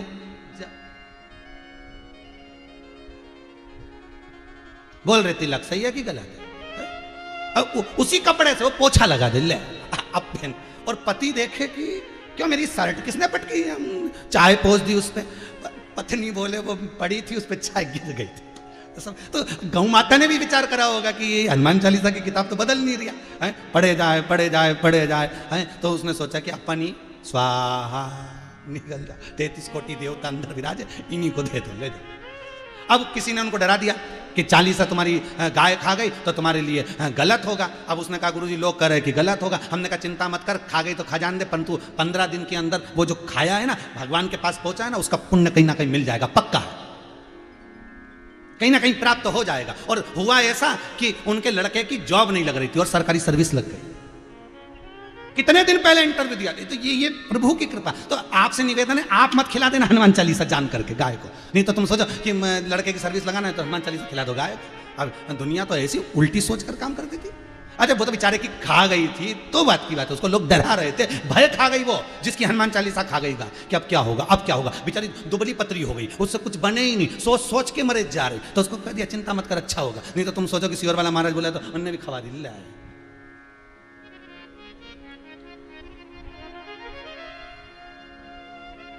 देखा देखी में तो बहुत काम बिगड़ता है लोगों का, क्या है, उन्होंने सोचा कि बोला है तो हो जाता है। अब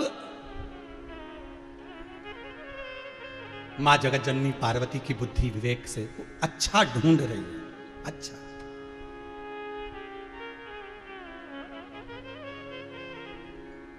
सर अच्छा देखिए,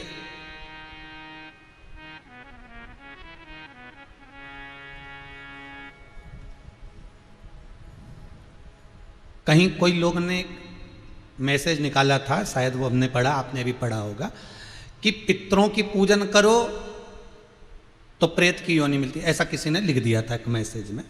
देवता की करो तो देवलोक की योनि मिलती है। पर शिव महापुराण की कथा कहती है, गर्ग संहिता कहती है, गरुण पुराण कहती है, लिंग पुराण कहती है, अग्नि पुराण में भी वर्णन आता है, पद्म पुराण भी कहती है कि संसार का मनुष्य जितना सत्कर्म करता है, दान करता है, पुण्य करता है, भजन करता है, कथा सत्संग श्रवण करता है, ये उसके पितरों का एक अंश का पुण्य उसके खाते में रहता है, इसलिए वो भगवत स्मरण दान पुण्य कर पाता है। अब इसमें प्रेतयोनि का कौन सा भाव आ गया? पितरों की कन्या मैना, धन्या और कला, ये पितरों की 3 बेटियां हैं। सनकादि ऋषियों के पाँव में चोट लग गई थी इनके वस्त्र से, इसलिए इनके वस्त्र की चोट लगते से ही उसी समय पर मैना, धन्या, कला को श्राप दे दिया था कि तुम पितृलोक को छोड़कर मृत्यु लोक में जाओगी। जब ये रोई, बिलखी, निवेदन करा, बार बार चरण पकड़ लिए, बार बार चरण।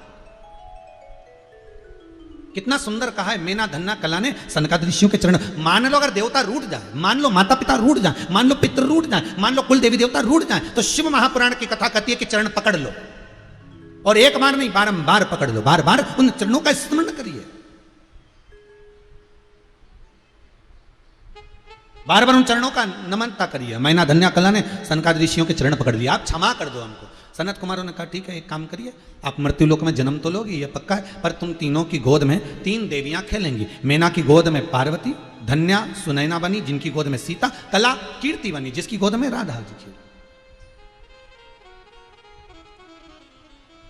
अगर जिंदगी में थोड़ा सा दुख आ गया, मान लो आ गया, और दुख तो दुख है, देखो ये जितना मनुष्य को कर्म का दंड भोगना पड़ता है ना, ये केवल यहीं का नहीं, जब पूर्व में जब मरने के बाद जब ऊपर जाकर खूब भोग लिए, तो कि ऊपर अच्छे से भोग लिए तो फिर नीचे काय को दिया, तो ऐसा नहीं है, टेबलेट धीरे धीरे ही समाप्त होती है। कोई दवाई अगर चालू होती है तो ये एकदम डॉक्टर बन नहीं करता, देखो ये 8 दवाई है, समय पर खाना पड़ेगी, सुबह ये 2, शाम के ये, और दिन में ये वाली, और इसके साथ ये भूख लगने की, और इसके साथ में ये विटामिन की, ठीक है, और इसके साथ में ये गैस नहीं बने उसकी, ठीक है, ये दवाई तुम्हें खाना।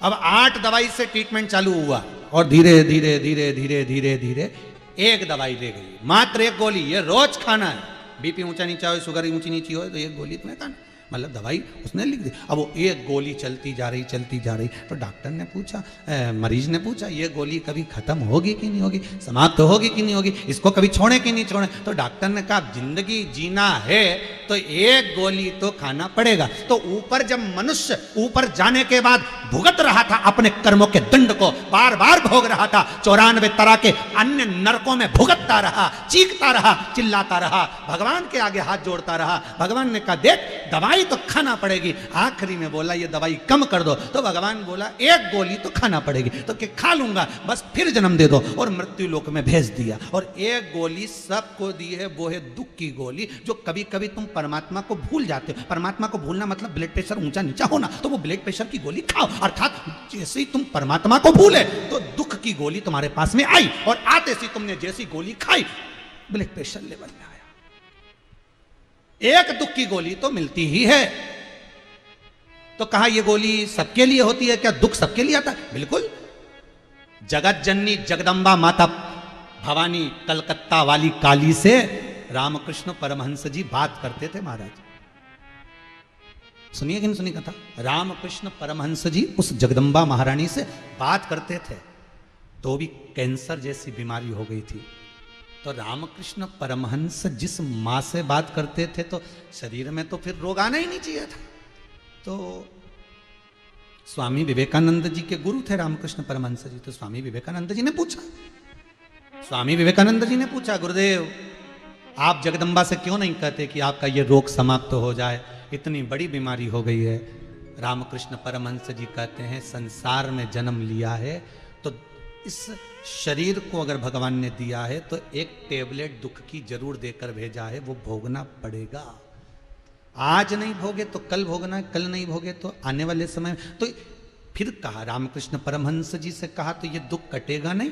तो संत रामकृष्ण परमहंस जी स्वामी विवेकानंद को कहते हैं दुख प्रत्येक मनुष्य के भाग्य में थोड़ा ना थोड़ा लिखा होता है।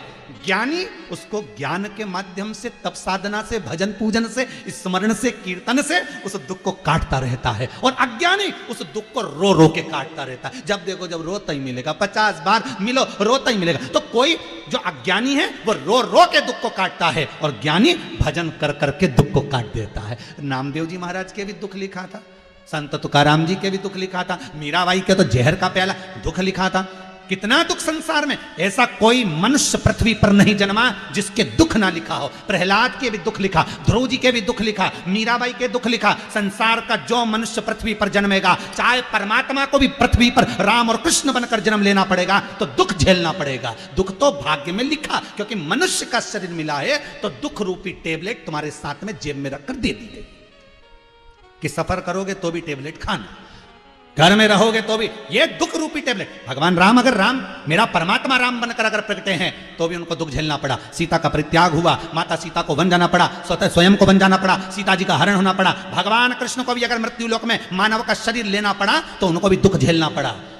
घर छोड़ा, जेल में जन्म हुआ, वहां से माता पिता छूटे तो दोस्त छूटे, समय आने के बाद नगर छूटा, घर छूटा, परिवार छूटा, जिनने पाला वो छूटा। छोड़ते छोड़ते द्वारका गए तो वहां पर जाकर द्वारका भी छोड़ना पड़ी।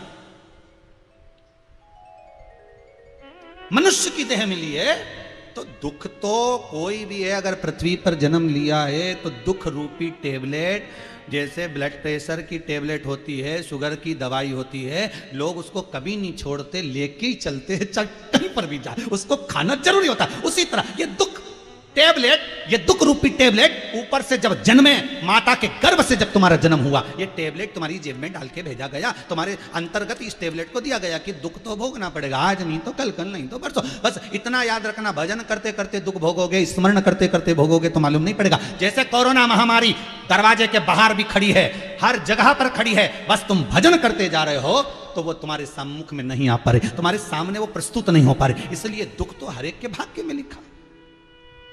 संत हो, साधु हो, सन्यासी हो, तपस्वी हो, साधक हो, उपासक हो, चाहे कितना बड़ा विज्ञानी हो, कोई भी हो, भाग्य में लिखा है। वो तो मनुष्य की देह मिली तो टेबलेट देकर भेजा है दुख, उसको बस उसको भजन के माध्यम से निकाल, उसको स्मरण के माध्यम से निकाल करो।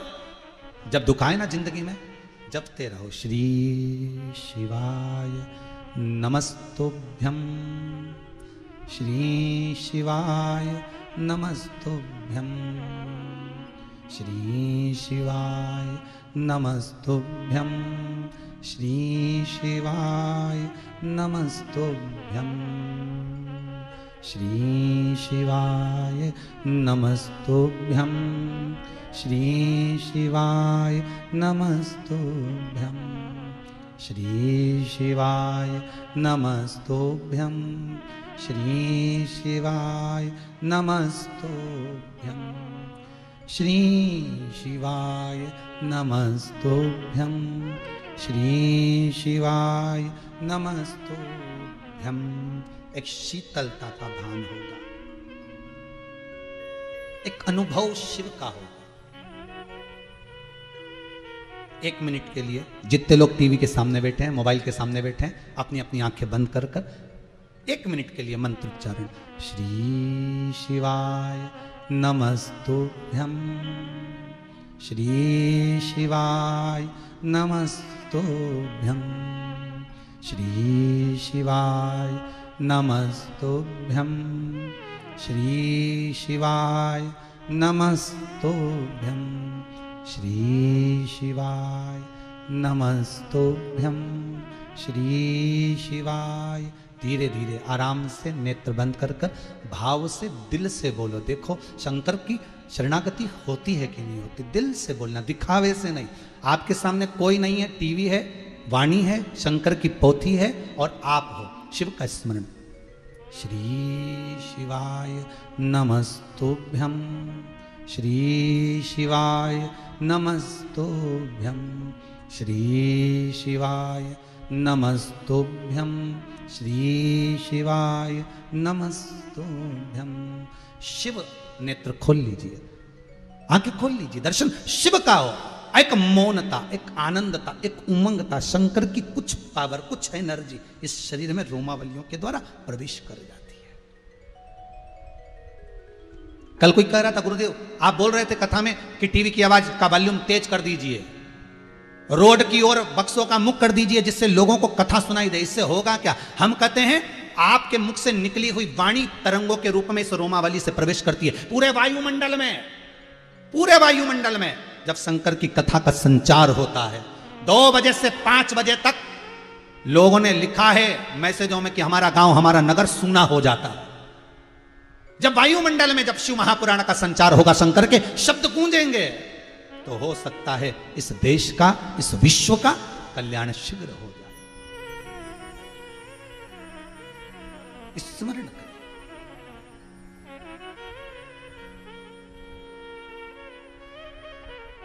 महाराज मैना धन्या कला, तीनों के घर में देवियां पर होता है।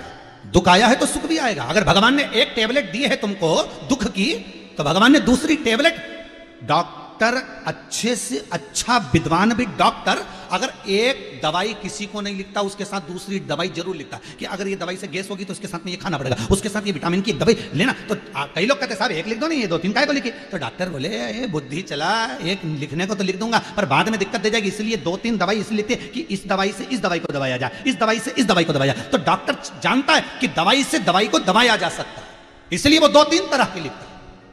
तो भगवान ने अगर दुख रूपी दवाई तुमको दिया है, तो भगवान ने जन्म से पहले जब मां के गर्भ में तुम उल्टे लटके हुए थे, दोनों मुष्टिकाएं बंद थी, भगवान से प्रार्थना करी थी मुझे मां के गर्भ से बाहर निकाल दे, मैं भजन करूंगा, भजन करूंगा, भजन करूंगा। और जन्म लेते से लग गया मैं तो भोजन करूंगा, भजन गायब हो गया, भोजन चालू हो गया। तो भगवान कहते हैं अगर एक दुख की टेबलेट तुमको दी है, तो भजन की इस सुख को लेकर आने की टेबलेट भी तुमको दी है कि जन्म लिया है तो भजन करना मृत्यु लोक में। राम जी ने शंकर जी का भजन करा, दुख कट गया, लंका पर चढ़ाई कर दी, रावण को मार कर वापिस आ गए। शंकर का भजन करा, भगवान कृष्ण ने शिव का भजन करा, नागेश्वर का स्मरण करा, तो वापिस वही सुख का अनुभव हो गया, वापिस सुख का अनुभव। उसको पुकारने के लिए उसने वाणी दी है।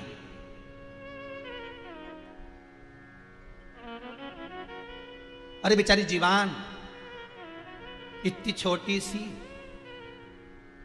कितना सारा खिलाओ स्वाद बता देती है, अपने लिए कुछ भी नहीं करती, सब तुम्हारे लिए करती है।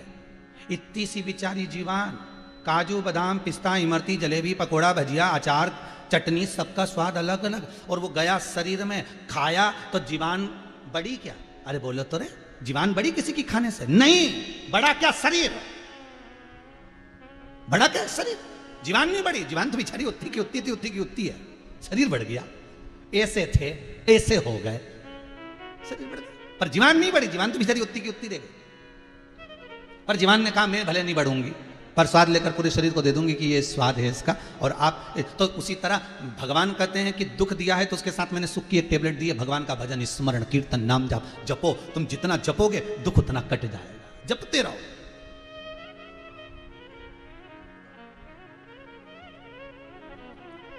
अगर उसने दुख दिया तो सुख भी दे दिया।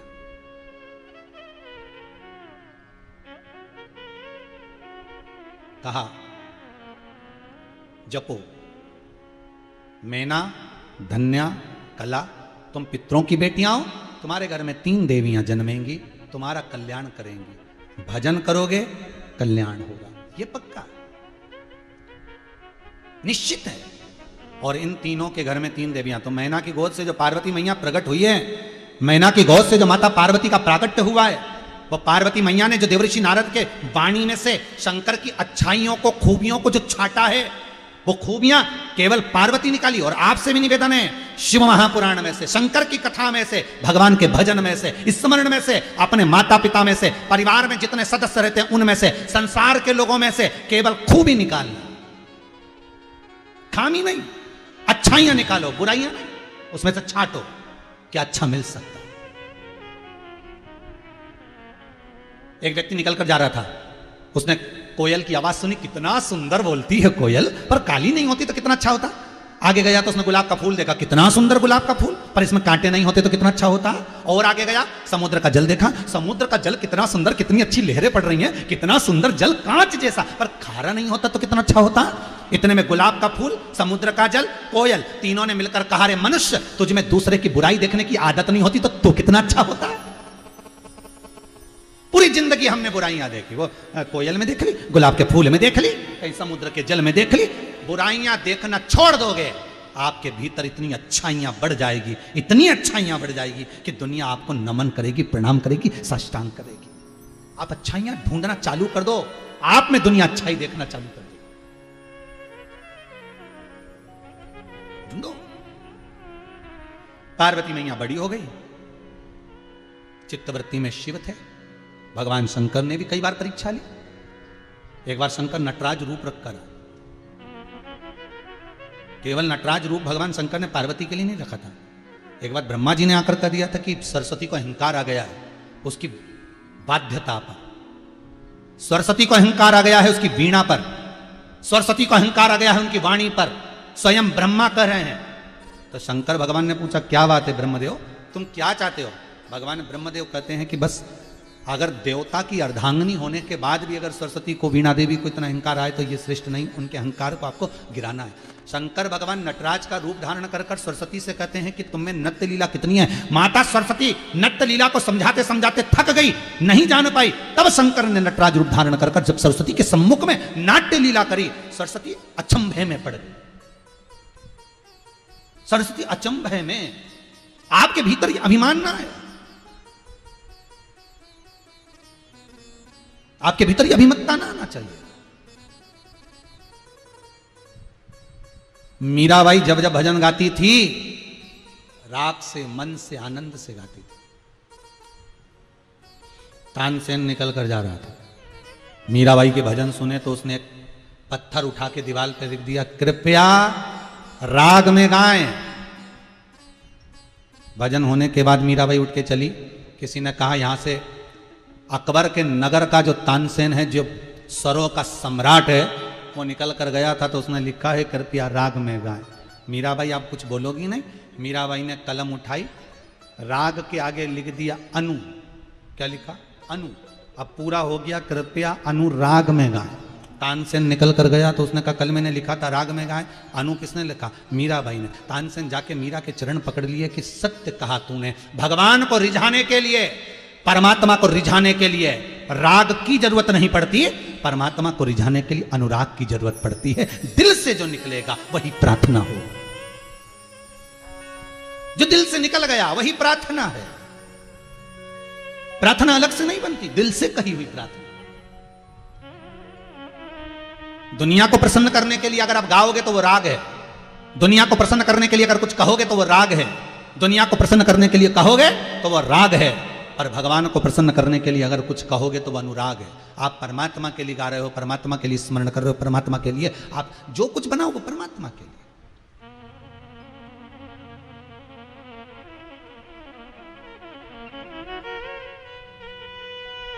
पार्वती शिव में, शिव को पाने की एक ललकता, एक आनंद पार्वती की चित्तवृत्ति में था, होना चाहिए। एक गांव के कई लोग मिलके उज्जैनी और काशी जा रहे थे।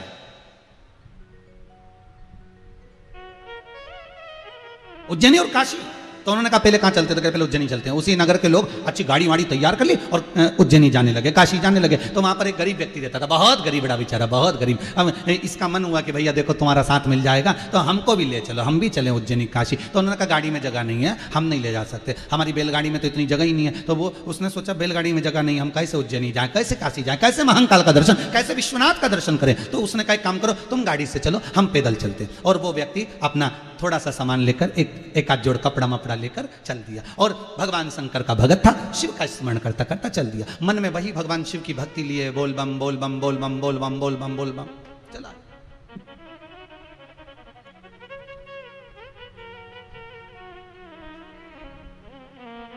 गांव के लोगों की गाड़ी, गांव के लोगों की गाड़ी, जितने लोग गाड़ी में बैठकर गए थे उनकी गाड़ी पहुंच गई उज्जैन। और जैसे ही उज्जैनी पहुंची, रुके। अब गाड़ी से जाओ अगर पैदल जाओगे तो अंतर आएगा कि नहीं आएगा। अब जितने लोग गए थे सब बढ़िया रुक गए, बैठ गए, सब आनंद में, सबने खाया पिया, साथ में सतुआ तुआ लेकर गए थे, भोजन वोजन लेकर गए थे, सब बनाया करा, खाया पिया, महाकाल के दर्शन करे, क्षिप्रा मैया का स्नान करा, हर सिद्धि का दर्शन करा, गढ़काली का दर्शन कर सब काशी के लिए रवाना। उनने सामान वामान पैक करके गाड़ी में फिर रख दिया। और ये पैक कर कर निकल ही रहे थे, इतनी देर में ये गांव का बेचारा वो पैदल पैदल आ गया। शंकर का भगत था, शिव का स्मरण करता करता कालो का काल महाकाल, कालो का काल महाकाल, महाकाल महाकाल बोलता बोलता आ गया। पूछते पूछते पहुंच गया तो गांव के लोग इसको दिख गए। गांव के लोगों ने कहा आ गया, हाँ हमने तो दर्शन भी कर लिया, हमने तो छिपरा भी नहा लिया, हमने तो हर सिद्धि भी कर लिया, हमने गढ़काली का भी कर लिया, फिर अब तो हम काशी के लिए जा रहे हैं और तू अभी आया और भोजन भी कुछ नहीं बचा, अब तू खाएगा कैसे, कहाँ रहेगा, क्या करेगा, हम मना कर रहे थे मत आ। उसने कहा अब क्या करूं तुम बताओ। तो कि अब घर लौट जा, भले दर्शन मत कर, भूखा मर जाएगा। उसने कहा नहीं, उज्जैनी में आया हूं, महाकाल की नगरी में आया हूं, महाकाल का मेहमान हूं मैं। गांव का व्यक्ति बोल रहा है जिसकी बुद्धि नहीं है, जिसमें विवेक नहीं था, बस पैदल आया था और कहता मैं महाकाल का मेहमान हूं। अब भोजन देगा तो महाकाल देगा और रुकने की व्यवस्था देगा तो महाकाल देगा। अब तो मैं आ गया, अब तुम चलो काशी, फिर काशी में मेहमानी करेंगे विश्वनाथ की, तुम चलो। इन गाड़ी वाड़ी तैयार करी और ये चल दिए। अब ये गया और दर्शन वगैरह करके आनंद से, और भूख बहुत लग रही थी, महाकाल का दर्शन करा, छिपरा का स्नान करा, सब दूर घूम घुमा कर एक जगह पर बैठ गया और शिखर देखता रहा महाकाल का। शिखर देखते देखते बाबा बड़ा भूख लग रही है, बाबा बड़ी भूख लग रही है। मन में सोचता सोचता सो गया। छिपरा, ये अब तो महाकाल मंदिर से छिपरा जी दूर हो गई। पहले के समय में छिपरा और महाकाल की दहली सामने थी। महाकाल के ठीक पीछे की ओर से महारानी छिपरा निकल के जाती।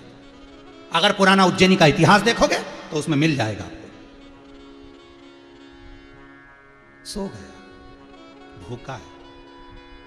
पट बंद हो गए महाकाल राजा के, पट बंद। पंडा जी ने दरवाजा लगाया, जाकर सो गए। रात को मेरा महाकाल पंडा जी के सपने में जाकर बोला मेरा मेहमान आया है, ओटले पर घाट पर सो रहा है और तू अंदर सो रहा है। मेहमान अंदर होना चाहिए, तुम बाहर होना चाहिए, और मेहमान घाट पर सो रहा है। छिपरा के उठो और मेहमान भूखा है, उसको भोजन कराओ। पंडा एकदम उठा, उठते जी कौन आया था? पत्नी ने पूछा क्या हो गया, कहाँ जा रहे हो? अरे शंकर जी आके बोले, महाकाल राजा आके बोले कि मेहमान आया शंकर जी का। शंकर जी का मेहमान? तो इनके रिश्तेदार यहाँ कहाँ से आ गए? अपने होंगे? नहीं, शिव के हैं, मेहमान है, कोई सो रहा है घाट पर, मेरे को जाना होगा। पंडा दौड़ कर गया और जाकर देखा तो एक व्यक्ति सोया हुआ था। उसको उठाकर पूछा क्यों, तुम मेहमान हो? उसने कहा तुम्हारे तो नहीं है। वो सोता हुआ व्यक्ति बोला हम तुम्हारे मेहमान तो नहीं, तुम महाकाल के मेहमान हो? उसने कहा हाँ, मैंने तो ऐसी हंसी हंसी में कह दिया था, बहुत भूखा था ना, तो मेरे गांव के लोग कह रहे थे यहाँ भूखा मरेगा, चले जा वापिस, तो मैंने हंसी में कह दिया था मैं तो महाकाल की नगरी में आया हूं, तो इस कालों के काल महाकाल का मैं मेहमान हूं। भोजन देगा तो वो, रखेगा तो वो। अच्छा चलो उठो उठो, तुम महाकाल के मेहमान हो, तो क्या आपको किसने भेजा? महाकाल आए थे सपने में, बोल के गए मेरा मेहमान भूखा है। भूखे हो? बहुत भूख लग रही, 6 दिन से कुछ नहीं खाया। चलो महाकाल मंदिर के अंदर लेकर गया, टिक्कड़ सेकी हुई रखी हुई थी, शंकर जी का प्रसाद थोड़ा सा रखा था, ले खाओ, पत्तल लगाई, खाने बैठा, पेट भर कर खाया। पंडा जी बोले मेरे घर चलो, मेहमान हो तुम महाकाल के, वहीं सोना। नहीं नहीं, मैं महाकाल का मेहमान हूं तो तुम्हारे घर में काय को, जब मैं तो महाकाल के दरवाजे पे सोऊंगा। सो गए। मैं तुम्हें कुछ ओढ़ने का ला कर देता हूं, मैं ओढ़ने का बिछाने नहीं, बिछाने का मेरे पास है, ओढ़ने का भी है। और वो सो गया। आप जाओ पंडा जी, आप सो, आप जाओ आराम करो पंडा जी, मैं महाकाल का मेहमान। सो गया। पंडा जी चले गए। छिपरा के घाट पर सोया था, मंदिर इधर। आधी रात को महाकाल राजा संत का रूप रखकर पहुंच गए। उसको स्वप्न में जाकर बोले मेरे पंडा में तो अकल ही ना रही, बताओ तुझे पेट भर के भोजन कराया कि ना कराया? बहुत बढ़िया भोजन कराया प्रभु, ये सब जोरदार चूरमा है ना पंडा उज्जैन का, जोरदार खिलाया कि नहीं खिलाया? अरे बात चकाचक खिलाया। भोजन अच्छा बना था, बहुत बढ़िया। सो जाओ। प्रभु सो ही रहा था। आप क्यों आए? तो संत बोलता है मैं इसलिए आया हूं, महाकाल बाबा ने कहा कि पंडा जी ने तेरे को भोजन तो करा दिया, पर शंकर जी की जो प्रसादी थी ठंडाई, वो तुझे पिलाना भूल गया था, इसलिए मैं लोटा भर के ठंडाई लाया हूं, ये रखी है, तो सवेरे पी लेना। ये सब बात सपने में हो रही है। और वो संत भी चले गए। ये सवेरे सवेरे आंख खुली, उजाला हुआ। उजाला होते से इसने देखा तो सिराने पर चांदी का लोटा जिसपे लिखा था जय महाकाल। चांदी का लोटा जिसपे लिखा था जय महाकाल, वो लोटा इसके सिराने था और उसमें ठंडाई भरी हुई थी। डकार गया, पी गया, लोटा धोया, छिपरा जी में बैठ गया। पूरे मंदिर में सवेरे शंकर जी का अभिषेक की तैयारी हो रही है। सवेरे बाबा का अभिषेक की तैयारी, ब्रह्म मुहूर्त में बाबा को भस्म चढ़ना है, अभिषेक की तैयारी। भस्म आकर तैयार थी, पर चांदी का लोटा गायब था। अरे उज्जैनी नरेश, कालों का काल, महाकाल का चांदी का लोटा नहीं मिल रहा। पहले इतनी सेफ्टी नहीं थी, पहले इतनी बाउंड्रियां नहीं थी महाकाल मंदिर में। केवल मंदिर था मेरे महाकाल राजा का, केवल मंदिर। चांदी का लोटा जिसपे कालों का काल जय महाकाल लिखा था, वो चांदी का लोटा गायब है। पंडा जी से पूछा तुम देखो चांदी का लोटा गया कहां? पंडा जी ढूंढ रहा है। उसने कहा उसको ढूंढो, उसने कहा उससे ढूंढो। सब देख रहा है, पर महाकाल लिखा हुआ चांदी का लोटा जो इतना भारी था वो गया कहां? वो चांदी का लोटा गया कहां? सब ढूंढ रहे हैं, सब ढूंढने में लगे हैं सब। सवेरे सवेरे ये चांदी के लोटे में छिपरा जी का जल भर के लिए आया। कौन? वही मेहमान। और क्या के पंडा जी ये जल मेरे कालों के काल महाकाल को चढ़ा दो। पंडा जी बोले ये चांदी का लोटा तेरे पास कहां से आ गया? रात को शंकर जी ने किसी को भेजा था और वो कह रहे थे पंडा जी ने पेट भर के भोजन करा दिया पर ठंडाई नहीं पिलाई, तो वो ठंडाई लेके आया था और वो लोटा छोड़ गया और कहा सुबह पी लेना हो और रात को मत पीना, सुबह पीना। तो ठंडाई लेकर आया था, वो ठंडाई का लोटा मेरे पास था। अरे पंडा ने पकड़ लिए चरण उस भगत के कि पूरी जिंदगी हो गई महाकाल की पूजन करते करते, हमें कभी ठंडाई नहीं पिलाई। गजब तेरी भक्ति कि चांदी का लोटा ही तुझे दिया आया। वो काल का राजा, वो महाकाल है, लोटा भी तेरे पास छोड़ कर आ गया। ले पी लेना, सुबह ले आना, रख दो।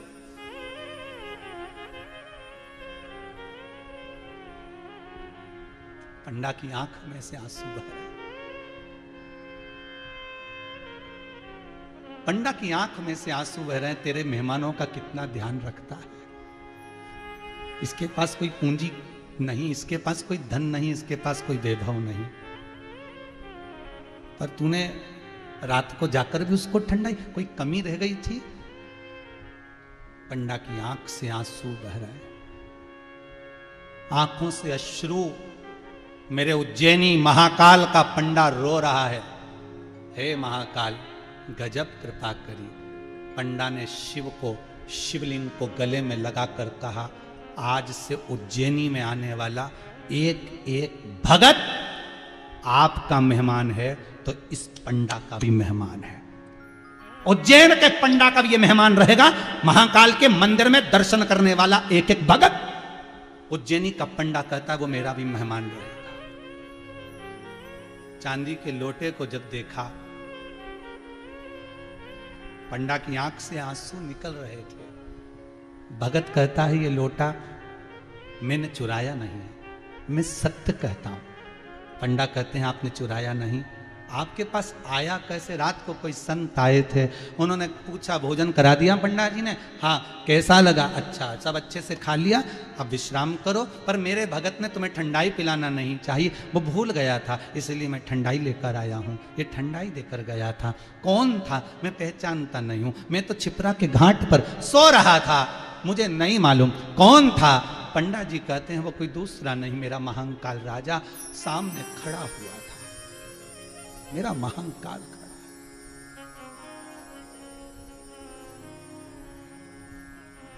मेरा महाकाल तुम्हारे सामने।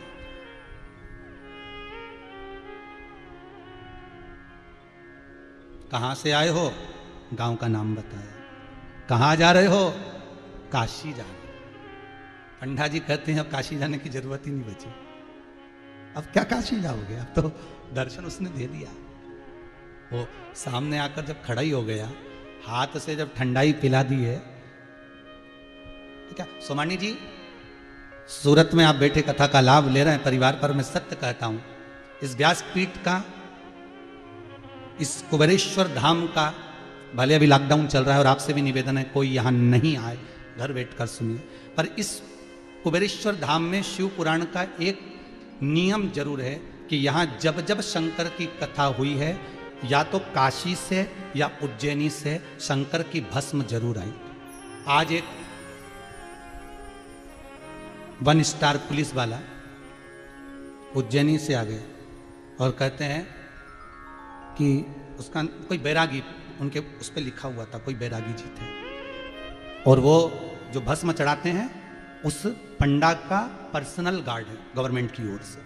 तो उन्होंने कहा कि ये भस्म भेजी है और आपको दर्शन कराऊंगा वो भस्म और महाकाल का एक छोटा सा फोटो। इस शिव कथा का कुछ ऐसा प्रमाण रहा है कि या तो शंकर की माला आ जाती है काशी से, या कोई भस्मी आ जाती है, चंदन आ जाता है, बाबा का शॉल आ जाता है, उज्जैनी से भस्म आ जाती है, कम्मल आ जाता है, कुछ ना कुछ प्रत्येक कथा में मेरा महाकाल, मेरा विश्वनाथ कुछ अपना प्रमाण भेज ही देता है। और आज उसने भस्म भेजी, कुछ प्रमाण भेजता है। लोग कहते हैं शिव कहां है, हमें दिखता नहीं है, हम कहते हैं कि शिव महापुराण में शंकर ही वसा। उसको पहचान लो भाई, उसको जान लो। हम भी नहीं पहचान पाते, हम भी नहीं जान पाते कि उसकी कृपा कितनी होती है, कब कैसे कृपा कर देता है। ये सूरत का सोमानी परिवार जिसको 2023 में कथा मिल रही थी और मन में दुख था कथा करवाना, भले 5 दिन की मिल जाए, 3 दिन की, पर शिव पुराण करवाना है, पर मन में आ गया तो शंकर ने कृपा करी। वो कैसे करता है, क्या करता है, कैसे देता है, ये वही जान सकता है। कब ठंडाई का लोटा लाकर तुम्हारे सामने, बस विश्वास, भरोसा, दृढ़ता उस पर रखकर चलना, वो मिलेगा। उज्जैन के पंडा ने भक्त के चरण पकड़ लिए। पंडा भी हो तो ऐसा और भक्त भी हो तो ऐसा। शंकर कब प्रेरणा दे देते हैं, और उज्जैनी नरेश के महाकाल राजा का वो पंडा रात को अपनी पत्नी से कहता है कि मेरे महाकाल का कोई मेहमान आया है, मेरे महाकाल का कोई मेहमान आया है। वो पंडा दौड़ कर जाता है और ढूंढता है वो मेहमान कौन सा है, वो मेहमान कौन सा है, वो पंडा ढूंढता है। मैं उज्जैनी, काशी, 12 ज्योतिर्लिंग के इन जितने पंडा हैं, इनके चरणों को प्रणाम करता हूं, दंडवत करता हूं कि आपकी सेवा, शंकर के प्रति समर्पण, आपकी एकाग्रता, आपको नमन करता हूं। ये पंडा कोई साधारण नहीं। उठो भाई उठो, तुम शंकर जी के मेहमान हो। तो वो आंख में वो विचार करता है कि मैंने तो हंसी में कह दिया था कि मैं शंकर का, हमारे मुख से अगर शंकर के लिए हंसी का भी एक व्यंग निकल गया कि मैं तो जानूं कि शंकर में ऐसी प्रबलता है क्या, इतना अगर निकल गया तो शंकर ने प्रबलता दिखा दी। शिव को देरी नहीं लगती, यहीं रहता है मृत्यु लोक में, पृथ्वी पर, इसी भूमि पर। कब आ जाए तुम्हारे सामने कोई भरोसा नहीं, किस रूप में आएगा कोई भरोसा नहीं।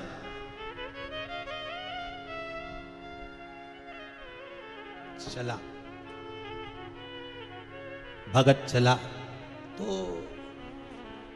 पंडा जी बोले अब काशी जाकर क्या करोगे, यहीं तो काशी आ गई, यहीं शिव मिल गए। उस भगत ने क्या कहा, नहीं जाऊंगा तो मेरे गांव के लोग कहेंगे कि इतना बड़ा भगत बनता था, एक ही जगह दर्शन करके रह गया और गांव वापस लौट गया। मेरी हंसी उड़ जाए चल जाएगा, पर मेरे महादेव की हंसी नहीं उड़ना चाहिए, मेरे विश्वनाथ की हंसी नहीं उड़ना चाहिए, मेरे कालों का काल महाकाल की हंसी नहीं उड़ना चाहिए। दुनिया तो तैयारी कर कर बैठती है उपहास करने के लिए, दुनिया तैयारी कर कर बैठती है हंसी उड़ाने के लिए, दुनिया तैयार कर कर बैठती है कि कब इसकी पतंग कटे और हम डोंडी पीटे, कब इसकी पतंग कटे और हम हंसी करें। दुनिया तैयारी कर कर बैठती है कि कब ये नीचे गिरे और हम जगत में प्रसिद्धि करें कि इसने ऐसा कर दिया। दुनिया पांव खींचने के लिए तैयार खड़ी रहती है, पर दुनिया वालों को यह नहीं मालूम रहता कि हाथ तो मेरे कालों के काल महाकाल ने पकड़ कर रखा है, तो गिरने कैसे देगा। तो वो कहता है मुझे काशी जाना पड़ेगा क्योंकि मेरी हंसी उड़ जाए चल जाए, पर हमारे महादेव की हंसी नहीं उड़ना चाहिए। मैं पैदल काशी जाऊंगा। काशी जाता जाता जाता जाता एक जगह चक्कर खाकर गिर गया, चक्कर खाकर नीचे गिर गया। जिसके भरोसे पर जा रहा था, जिसके विश्वास पर जा रहा था, वही शंभू गांव के लोगों का रूप रखकर आ गए और बैलगाड़ी में सुला कर लेकर गए, दर्शन करा दिया। तो इतना खुश हुआ, तुम मेरे को गाड़ी में बिठा लिए, तुम मुझे गाड़ी में लेकर जा रहे हो, तुम मुझे काशी लेकर जा रहे हो। होश आते से बोला तुम मेरे लिए रुक गए थे। शंकर भगवान बोले हाँ हम तो तेरे लिए रुक गए। शिव जी ने उनका रूप क्यों लिया? क्योंकि इसका विश्वास उनके प्रति खत्म नहीं होना चाहिए और उनका विश्वास इसके प्रति खत्म नहीं होना चाहिए। दुनिया में शंकर कहते विश्वास ही मूल है। भरोसा होगा तो शंभू है, भरोसा है तो कंकर में शंकर है, भरोसा है तो श्वास में शिव है, भरोसा नहीं तो इस श्वास के जाने के बाद केवल शव है। विश्वास रखिए शंकर सामने। दुख आएगा, तकलीफ आएगी, कष्ट आएगा, बीमारी आएगी, थोड़ा सा भी दुख, थोड़ी सी भी बीमारी तुम्हारे सामने आ जाए तो शंकर को याद करना, उस काल अधिपति को याद करना जो दुनिया के लिए काल हर सकता है। सामने खड़ा हो सकता है वो महाकाल ही हो सकता है, उसके सिवा कोई नहीं। वो काल अधिपति है, महाकाल, कालों का हरण करने वाला है। वो सामने हो। पार्वती मैया की तब साधना प्रबल हो गई। जब माता जगतजननी जगदम्बा माता पार्वती तब साधना में लीन हुई, तब शिव से विश्वास रखकर कहा कि मैं केवल आपको ही वरना चाहती हूं, मैं आपकी होना चाहती हूं, आप कृपा कर दो। शंकर जी ने बारंबार परीक्षा ली। होता है जब भक्त भगवान को अपना बनाना चाहता है तो उसकी परीक्षा होती है, उसकी परीक्षा होगी।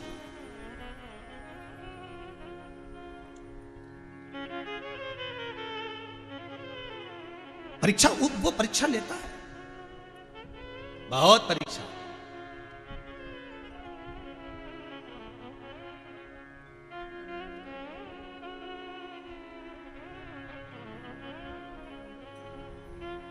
सोमानी जी और जितने श्रोता कथा को सुन रहे हैं, कई लोग सोमानी जी जब बड़ा बड़ा आयोजन होते हैं, रुद्राक्ष उत्सव होता है या ठाकुर जी का विवाह करा या 108 श्रीमद् भागवत कथा स्मरण कराई या शिव महापुराण नैमिषारण्य 108 रखी, कई लोगों ने कहा इतना भारी व्यय जब करेंगे, खर्चा होगा तो पूरे सीहोर में महाराज चंदा मांगने के लिए।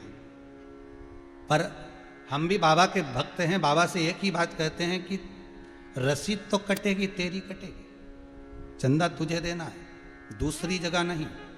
मांगेंगे तो तुझसे मांगेंगे, कहेंगे तो तुझसे कहेंगे, और हंसी हमारी नहीं उड़ेगी तो तेरी। इसलिए साधना तुझे है, साधना तुझे है।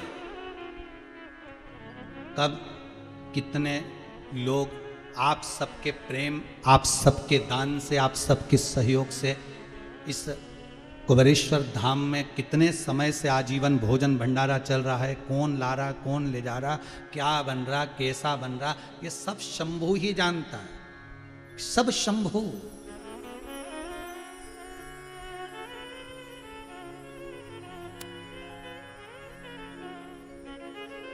वो उसके हाथ, उसकी प्रेरणा, उसकी कृपा। आप विश्वास रखो, आएगा, जरूर आएगा। एक कथा मिलती है वो कि एक लड़की ने शंकर जी को भाई बना लिया था, तो कहा था मेरी शादी में तुम्हें आना पड़ेगा। कहते हैं मेरा महाकाल राजा, मेरा शिव, मेरा शंकर उसके विवाह में हाला हजूर खड़ा था। भगवान आता है, हम पहचान नहीं पाते, हमारी दृष्टि नहीं पहचान पाती।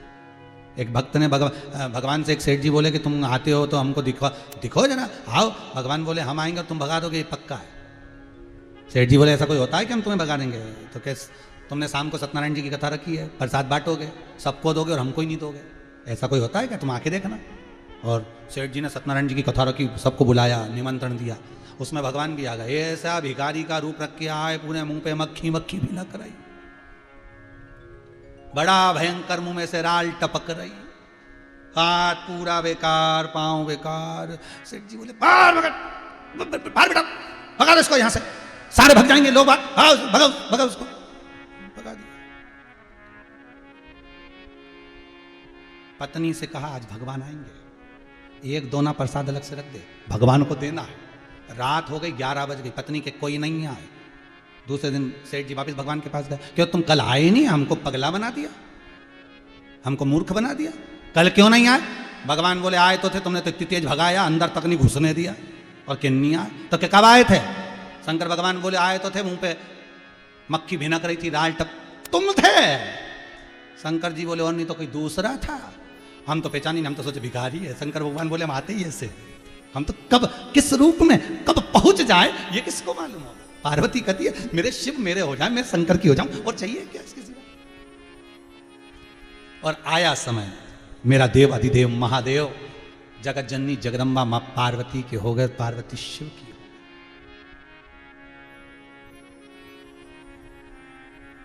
कब, किस रूप में, कहां? शंकर आकर खड़ा हो जाता है। किसको? आपके साथ में भी हुआ होगा कभी ना कभी, भगवान आए होंगे और तुम पहचाने नहीं होगे। किसी ने भगवान शंकर से कहा कि भगवान तुम अपने असली स्वरूप में क्यों नहीं आते, ऐसा रूप रख के आते हो? शंकर भगवान बोले एक बार हम असली स्वरूप में भी आ गए, त्रिशूल लेके, डमरू लेके, और हम बजाते बजाते तुम्हारे घर पे पहुंचे तो तुम्हारी पत्नी बोली है बाबा ए नौटंकी वाले चल। तो हम डमरू बजाते बजाते भी आए, तो लोगों ने हमें समझा कि नाटक वाला है, नौटंकी वाला, रामलीला में से भग के आ गया, तो अंदर नहीं जाने दिया। पहचान, हरि कृपा की न होती जो आदत तुम्हारी, तो सोनी रहती अदालत तुम्हारी। गरीबों के दिल में जगह तुम न पाते, तो किस दिल में होती इबादत तुम्हारी। शंभु रूप रखे सम्मुख आए,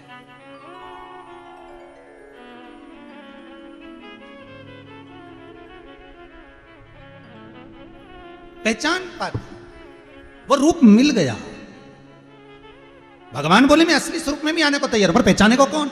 पार्वती के सामने भगवान नटराज बनकर आए, पार्वती के सामने भगवान संत बनकर आए, पार्वती के सामने भगवान मगर बनकर आए। पार्वती गई थी पानी भरने, पकड़ लिया पांव, छोड़े ही नहीं, पहचान नहीं पाई। रूप रख रख कर पार्वती के सम्मुख में भगवान शिव बारंबार आए। आपके सामने भी शंकर बार बार आता है, कभी शिव महापुराण के रूप में आ जाता है। यही समझो ना कि शिव महापुराण की कथा अगर आपके घर में भले टीवी पर चल रही है, भले मोबाइल पर चल रही है, पर समझो शंकर तुम्हारे सामने है, आया है तुम्हारे सामने तुम्हारे दुख को हरने के लिए। और ना जाने इतने कितने लोग होंगे जिनके दुख को शंकर की शिव पुराणी हर रही है। तुम्हारे सम्मुख में आया है, पहचानो तब तो।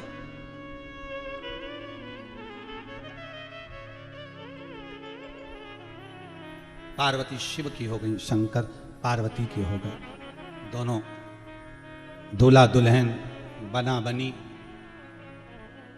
दोनों आनंद में, सम्मुखता में। ऐसे मेरे शंकर जिनका मंगल विवाह पार्वती जी के साथ में हुआ, शिव दूल्हा बनकर पार्वती दुल्हन बनकर विराजमान हुए।